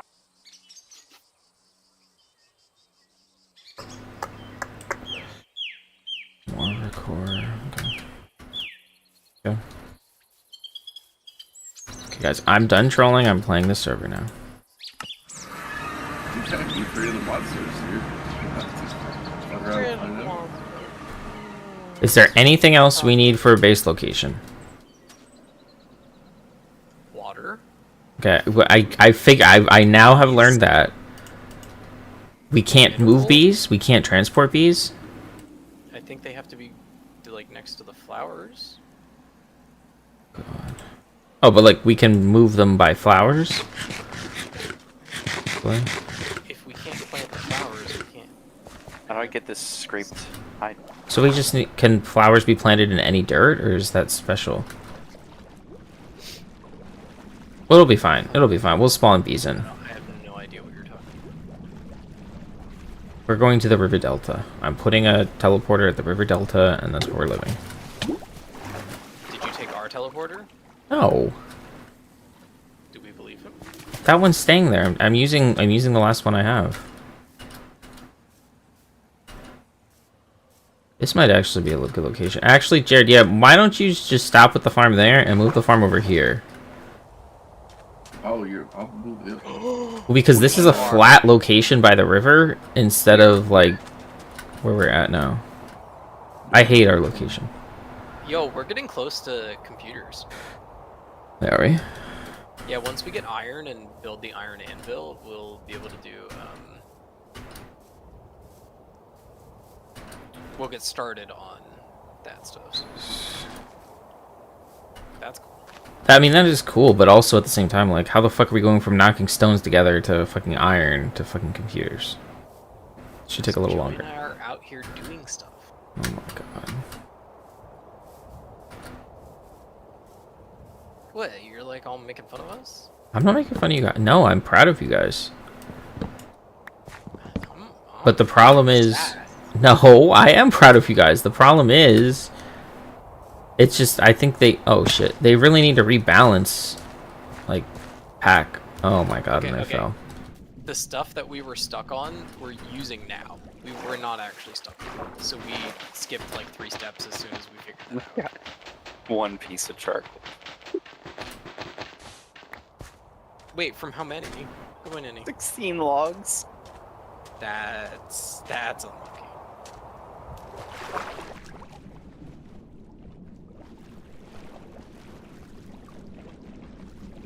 We coming around, we come. What is this? Morning Glory. Oh, are you planting flowers for the bees? No, I'm kind of okay. I'm full on base building mode, so. Your bees? Bee building mode? The bees, yes, the bees are after the base. The bees are the next first thing. Is there a special rock that we should be like searching for to be building on? Okay. We're trolling. We're trolling. I am trolling. I'm very tired. We're trolling Justin.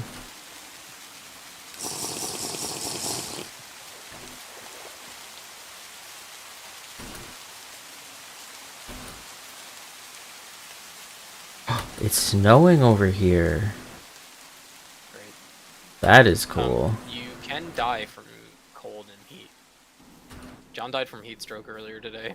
I remember. I was there for that when he died. That's kind of funny.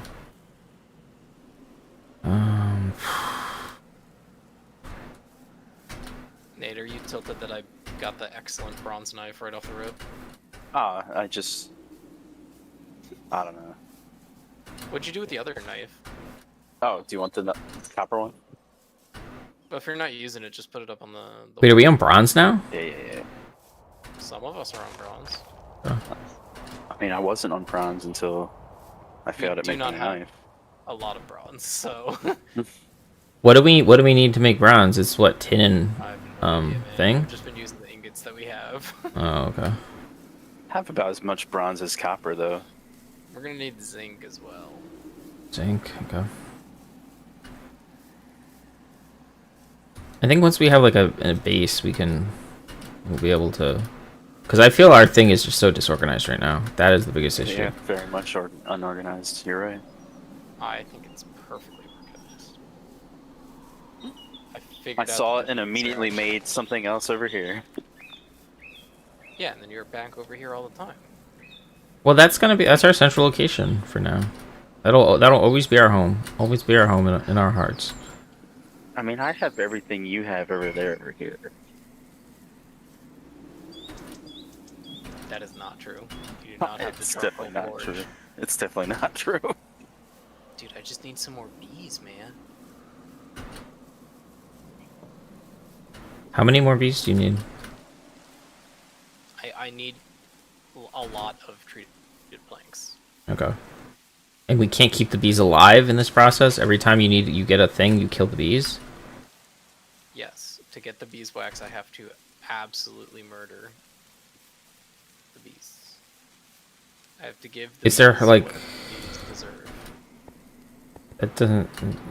It seems a little weird.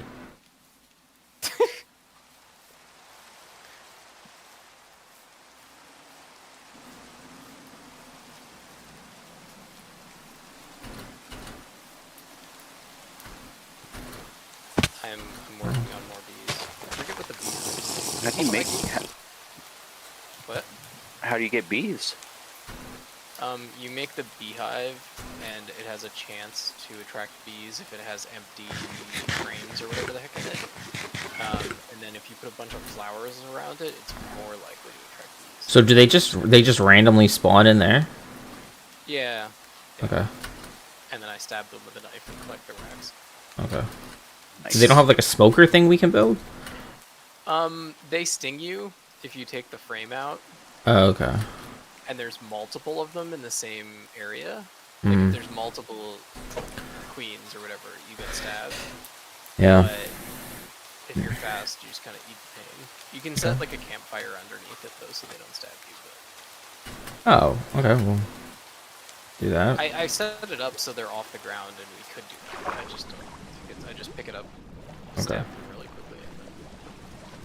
And then... I will, like I said, that is on the list. I will work on that, but that is a little bit down the list. I'm not building a mansion. I'm I'm just gonna be building. To progress our technology down the list. Got it. Willow log. You've never built a mansion. You're probably. No.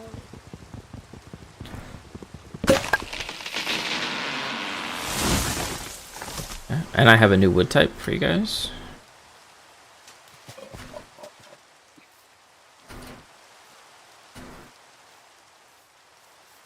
What is this kind? I have a bunch of these now.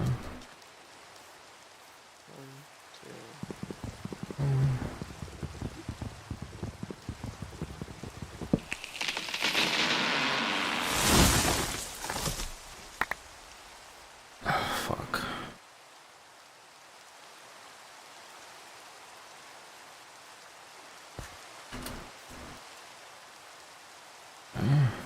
Back. Vessel.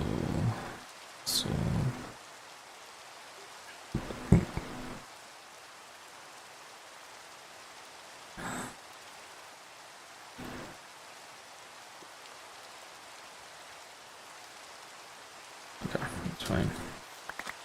Okay. Ooh. What in the world are those drums? There's the war drums. Drums of war? Yep. I built them. Jared coming. Farm is mine. But you're gonna find out, Justin. Is it snowing? Yeah, it's snowing. Yeah. Oh, I'm worried the fucking monsters are gonna spawn. Maybe it is the drums of war. Oh no. Do you hear the drums? Do you hear the people sing the song of angry men? Dude, the snow makes such a good noise. Is the ground turning white? Yeah. Oh shit. Hold on, I need to mute my music.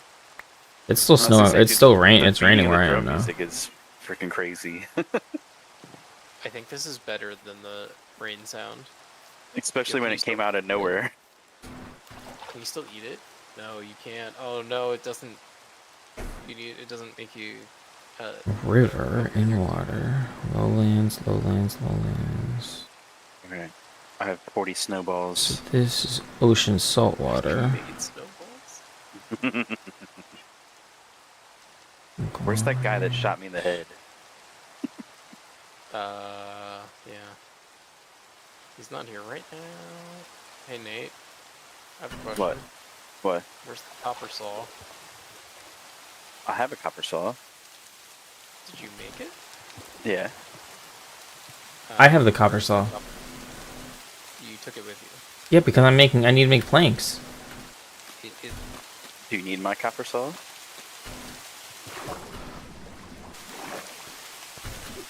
No, I have my own for this exact reason.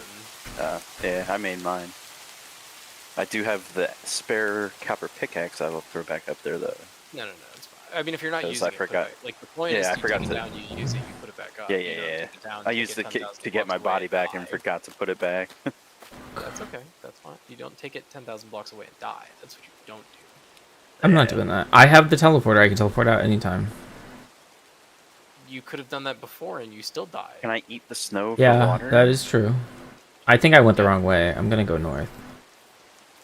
When it's snowing, you did not gain water.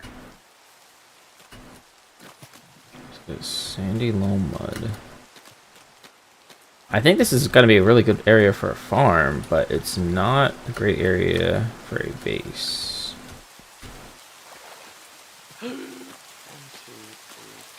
4, 5. Jared, are you there? Where's the cloud of water? Can you farm in mud? Or not? Oh, you're gonna find out. Okay. Well.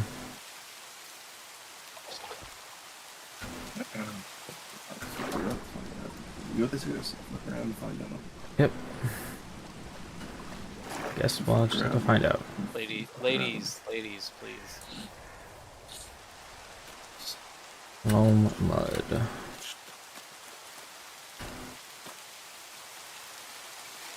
wonder if we can die from being cold. It'd be funny, wouldn't it? Yeah, I sincerely hope that doesn't happen because I'm like swimming in the water. I'm like, if anyone's gonna have hypothermia, it's gonna be me. I think I'm gonna have something. It is actually a thing. I promise you that. 16 flowers. Did it eat my flowers? The snow is killing my flowers. Oh no.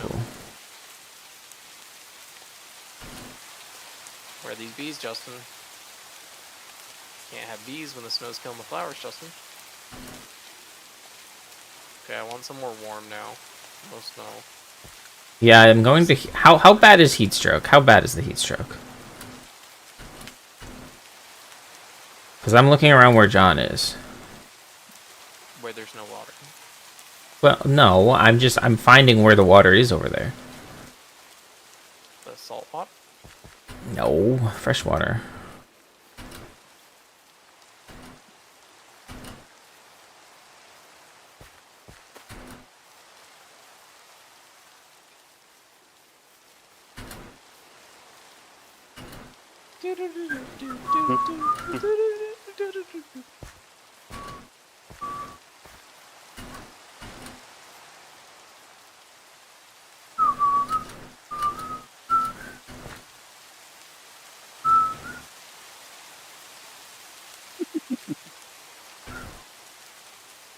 going through me, which is good. Okay, this is looking promising. Alright,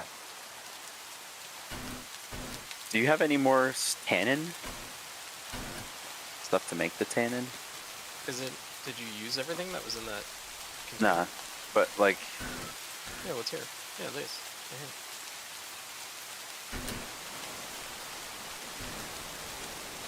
You could also make it by soaking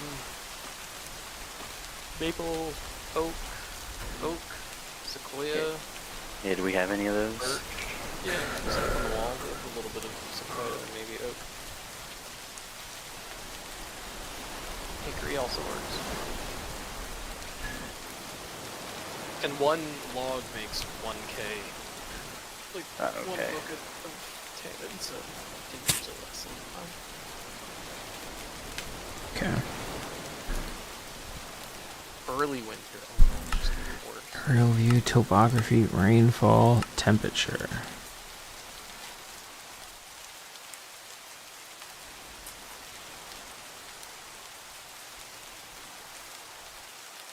So where's our base now? Our base is like up here. Negative 2355, 89, 34, 92. Oh, to turn it into tannin, it actually takes a little bit? 8 minutes, yes. Okay. Without bees, I cannot do it. See, the problem is I don't know why John's getting heat stroke. Because the temperature where he's at is the same as the temperatures at our base. Pretty much. And maybe he was dehydrated? I don't know. Maybe. Because that's the only reason I'm scared of building a base here, but I think it was just a skill issue. I'd be surprised. Let me see. Ecosystem. What the fuck am I looking at here? Fruit trees. Wild crops. Water depth.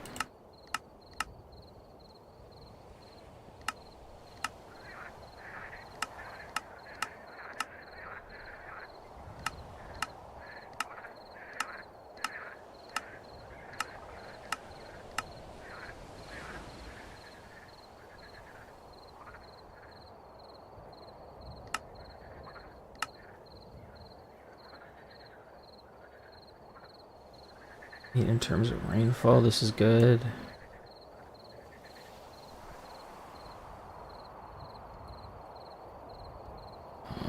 Temperature's good. Ecosystem.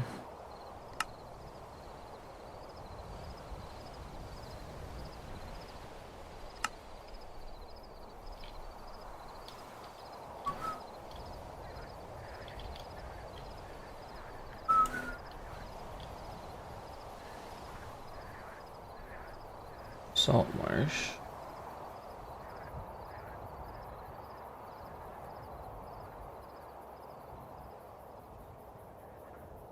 So this is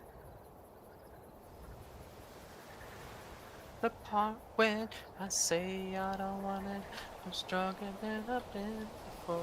Okay, it's actually nap time, otherwise I'm never gonna sleep. So, it's up to people sounds later. good. Yes. Later.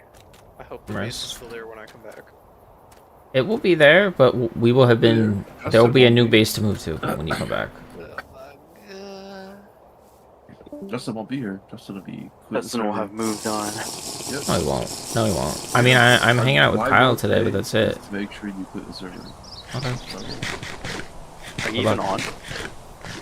Me? No, it's Jared. No. No. No. He's AFK. I'm almost done with the wood, by the way, for that campfire. On RuneScape. Oh, on RuneScape. Nice. Yeah, I put everything but oak in there. I drink this. What is this one?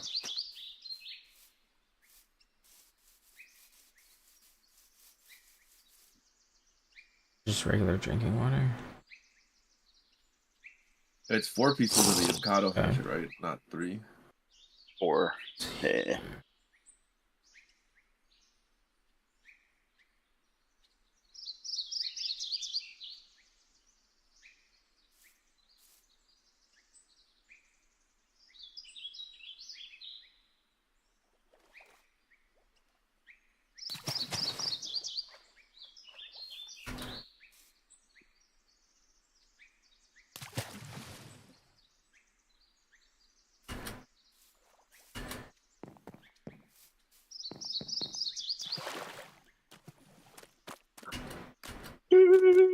Excuse me.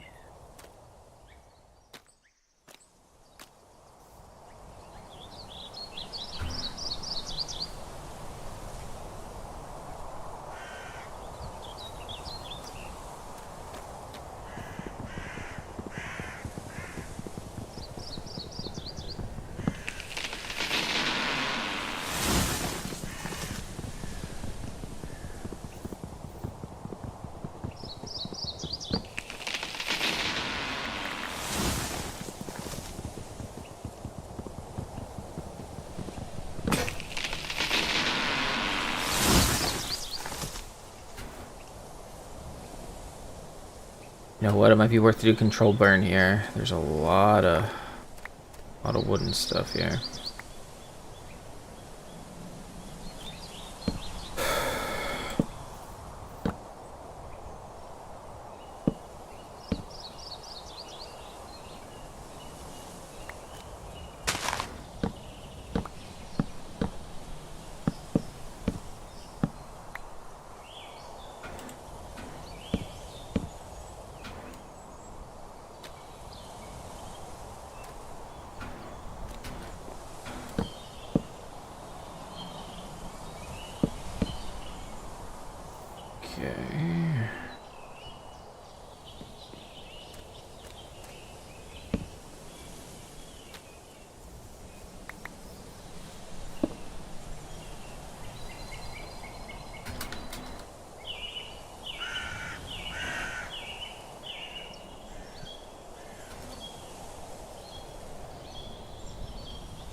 How do you make like a thing global?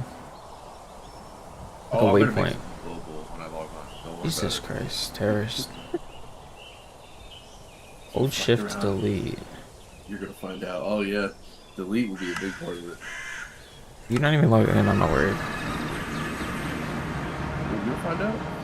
Okay. What'd you call me? You know what, I should be able to just do everything from there. I don't know why I came back. They're not sending their brightest, Jared, that's for sure.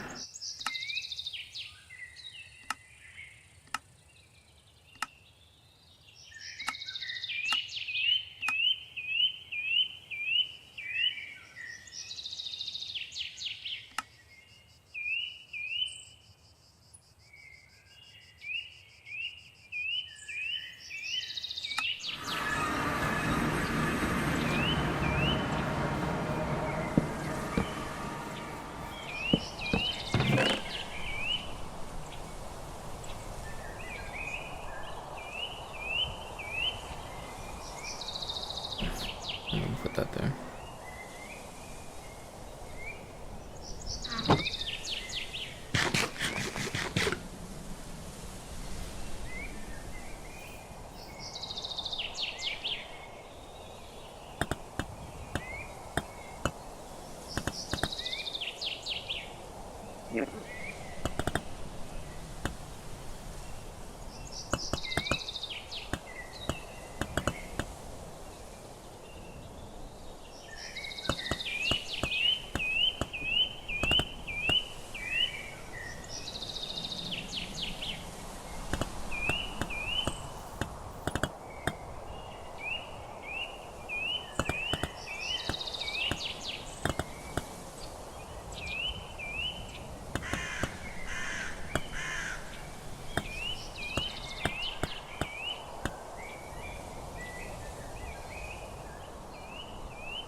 Did a little bit of necromancy last night, Nate.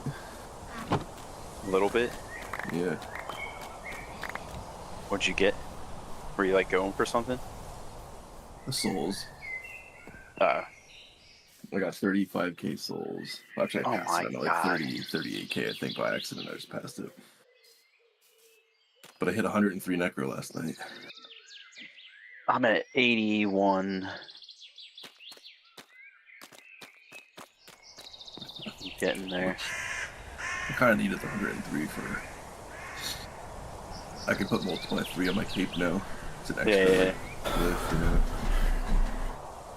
You could have boosted there with a necro potion, but... No, I can't boost the cape. Oh, that's a free multiply 3 now? Just sitting on your... Oh, man, yeah, that's it's whatever I want it to be on the cape. Yeah, it's nice. Also, I have the alteration necklace, which boosts all the alteration glyphs by 20%. Nice.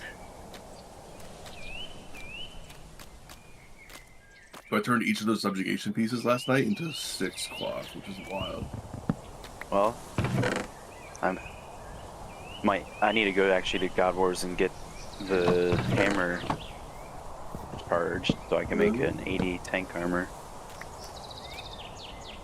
Yep, I just finished my 80 set too.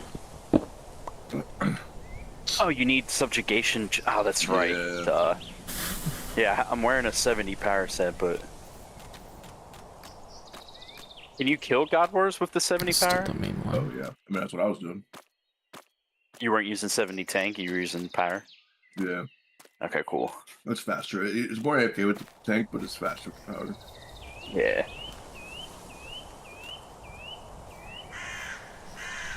You're gonna AoE probably to farm for Dragon Pickaxe again. Now that I have like 800 ectoplasm. Hell yeah. Get me some Dragon Pickaxe while you're at it. Huh? Yeah, I know. It just sucks because the ectoplasm goes so fast. It does. And it's like, fuck, how do I get more? Yeah, just multiply rituals. I can't do an ecto ritual though. No, I never done the necto one either because the buckets are like kind of a pain. But I guess I have that teleport right there, so I could just... Yeah, it wouldn't be too bad if I could teleport. Hey, especially now that you have Grimoire 3, you can probably do Smithy teleport and ritual sites. Oh yeah, I had that for infinite for all those. Yeah, I have like the bracelet from the underworld that like I have like 5 other teleports to random locations in the underworld. It's like probably the rune crafting altar. Oh, dude, that's so good. Yeah, it was really nice. It puts you close to it. It's not as close as I want to be, but it puts you close. And then I can teleport back to the smithy site to like grab more essence. I gotta do essence runs later. Yeah. I used it all up for one of the hard achievements. It took up like all my essence that I had.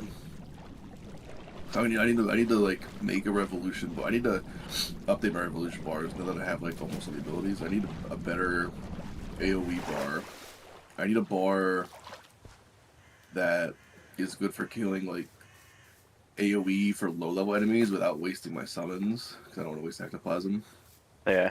And then I got and then I want to make a bar for like bossing, like with the shield, the necro shield on it, and like all the other, I don't know, good bossing abilities that I never used before, all the defensive abilities I don't touch. And then I could do like Queen Black Dragon.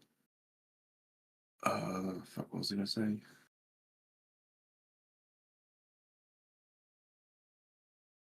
Oh, I unlocked just like one of the highest tier abilities. You like does all 4 of your summons in one ability. That's gonna be sick. That's gonna be very helpful, I think. But it like all 4 of the summons. Yeah, well, you do a thing where you unlock like a 4th summon. You can have 4 summons at once, I guess, and then there's like an ability that activates all your summons at the same time.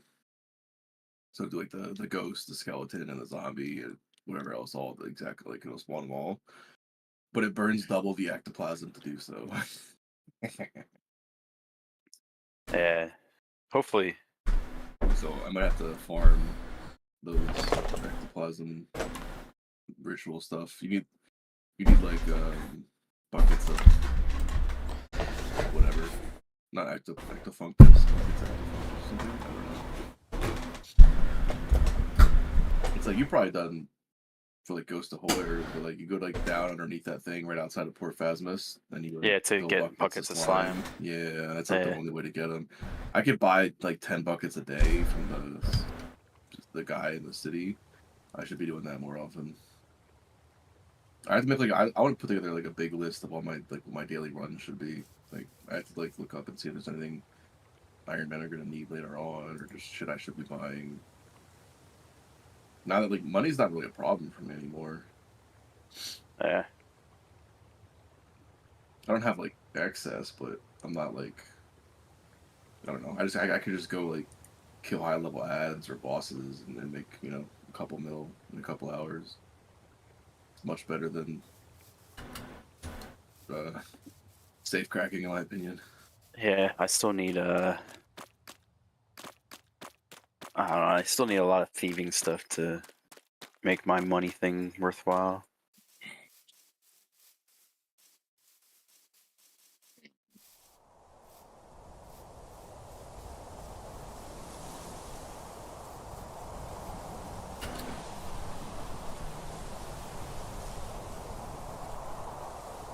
I think I might be sick again.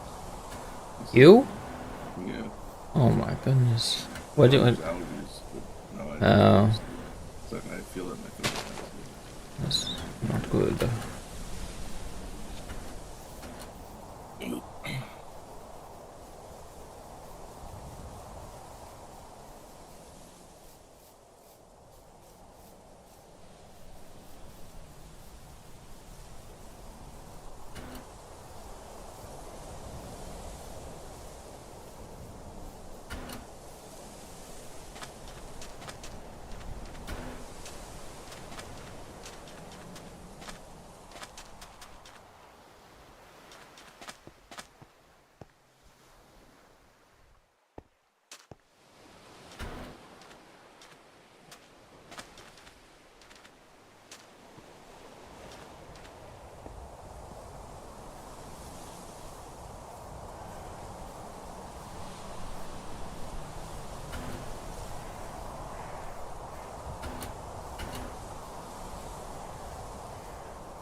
I know people come to my area to like farm the trees and like the archaeology like cache materials, and they'll walk over and just like 3 trees and they'll just start, and then what I do is like they'll go to like a different tree and I'll just follow them. I just do every like, and the one guy's like, "Yo, bro, what the fuck?" And I'm like, "I was here." And I'm like, "Feel free to hop over." I know, yeah. Or gift Yeah, Like, I'm higher pisses level me than off. you. I'm gonna steal all the wood. You're gonna fuck yourself.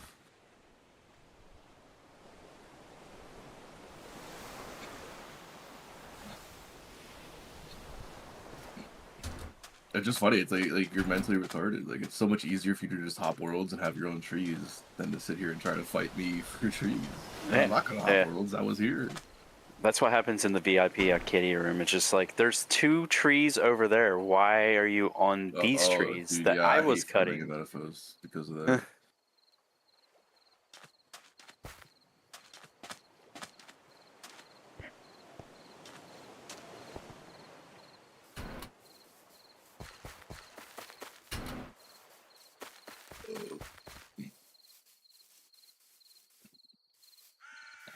Are you more likely to get the Mikado pieces somewhere?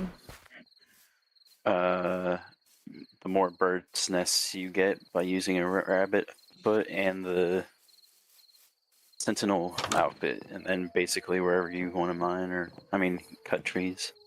I put a rabbit's foot in the bank.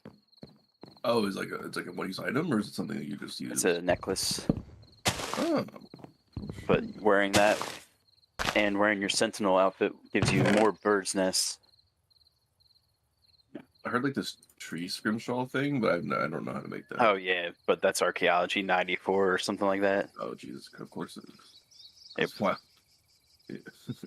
They get the 80 tier hatchet. Why would I want anything but 90 archaeology? Yeah, isn't that crazy?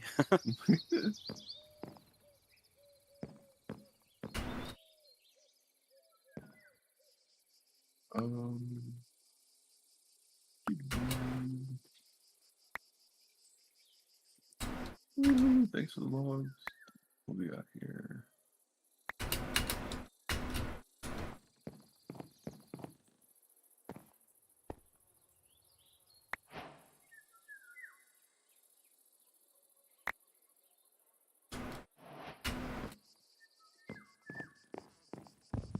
You guys just have an onyx right in here. Strung rabbit foot.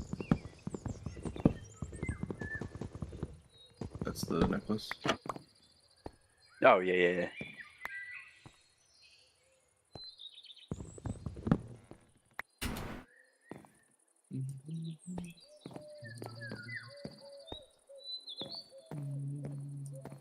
And then I don't know if you have a sentinel outfit or not, but you have maple sentinel, but I don't have like the big sentinel. I think I'm close. Yeah.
Yeah, I don't like that.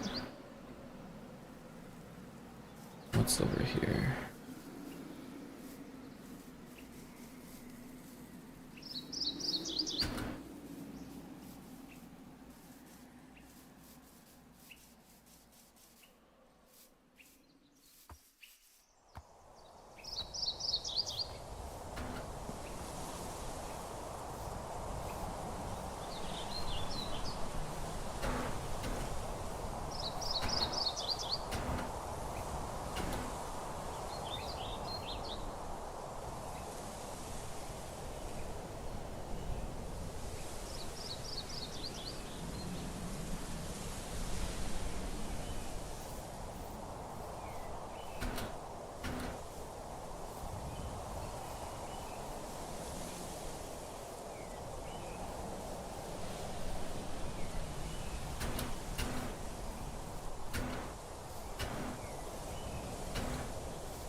Do you remember the recipe for ladder?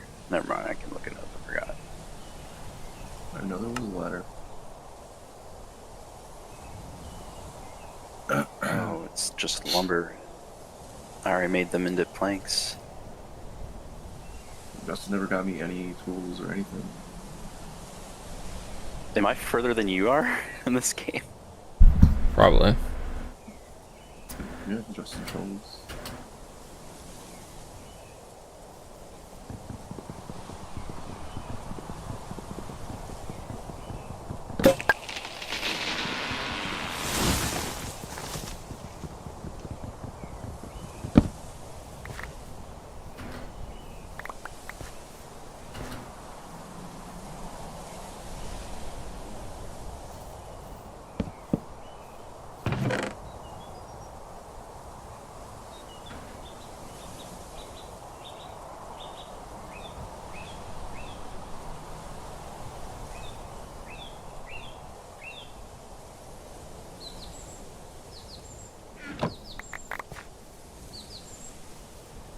Oops. Well, I just made like 400 ladders. Now my inventory's full. Nice.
Okay.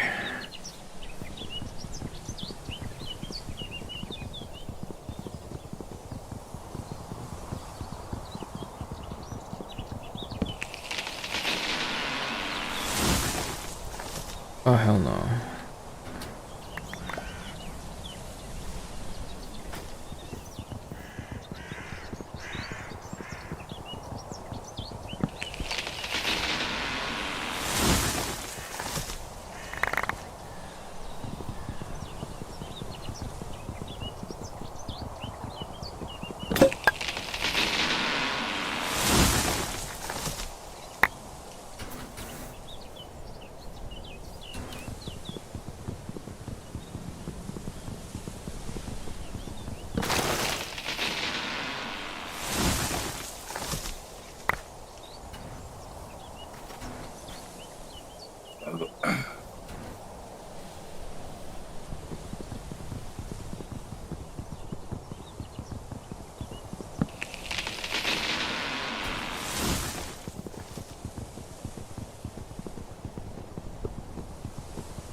Torches.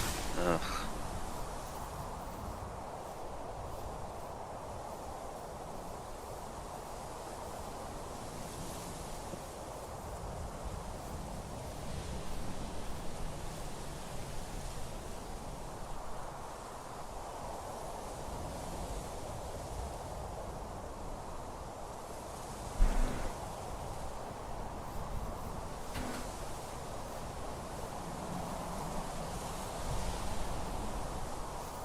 Do we have any wool? We have sheep. So is there like shears that you can just... I don't think we have shears yet. Okay. Is there another way to make torches other than wool? I think, oh, you just take sticks and like, I think you just touch them on the campfire. I think you just hit a campfire with a stick and it makes torches. Oh, okay.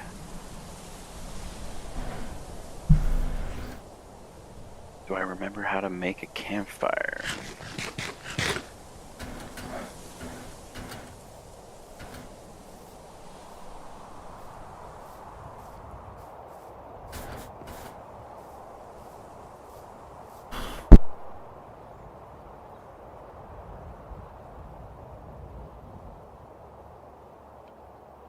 Justin, you're gonna find out today. I don't know why you wanted to start stuff with me, but you're gonna find out.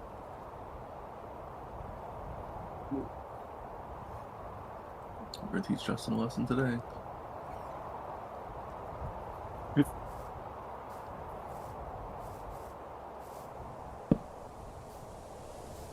What is this? Destiny 2 is better than Green Tool clown? What does that mean? What? Green what? Look at the title of the Discord. D2 is greater than Green Square Tool clown. Oh, I don't know. Yeah, I saw that the other day. What does that mean, Justin? Isn't that what Seth put? I have no idea. What does that mean? Oh, Destiny 2 better than Minecraft?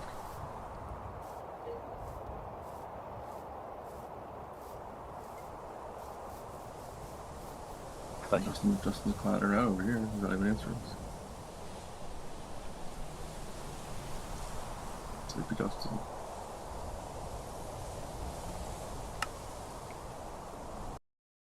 Oh, he just logged off too. Knew it. So Justin's going to sleep.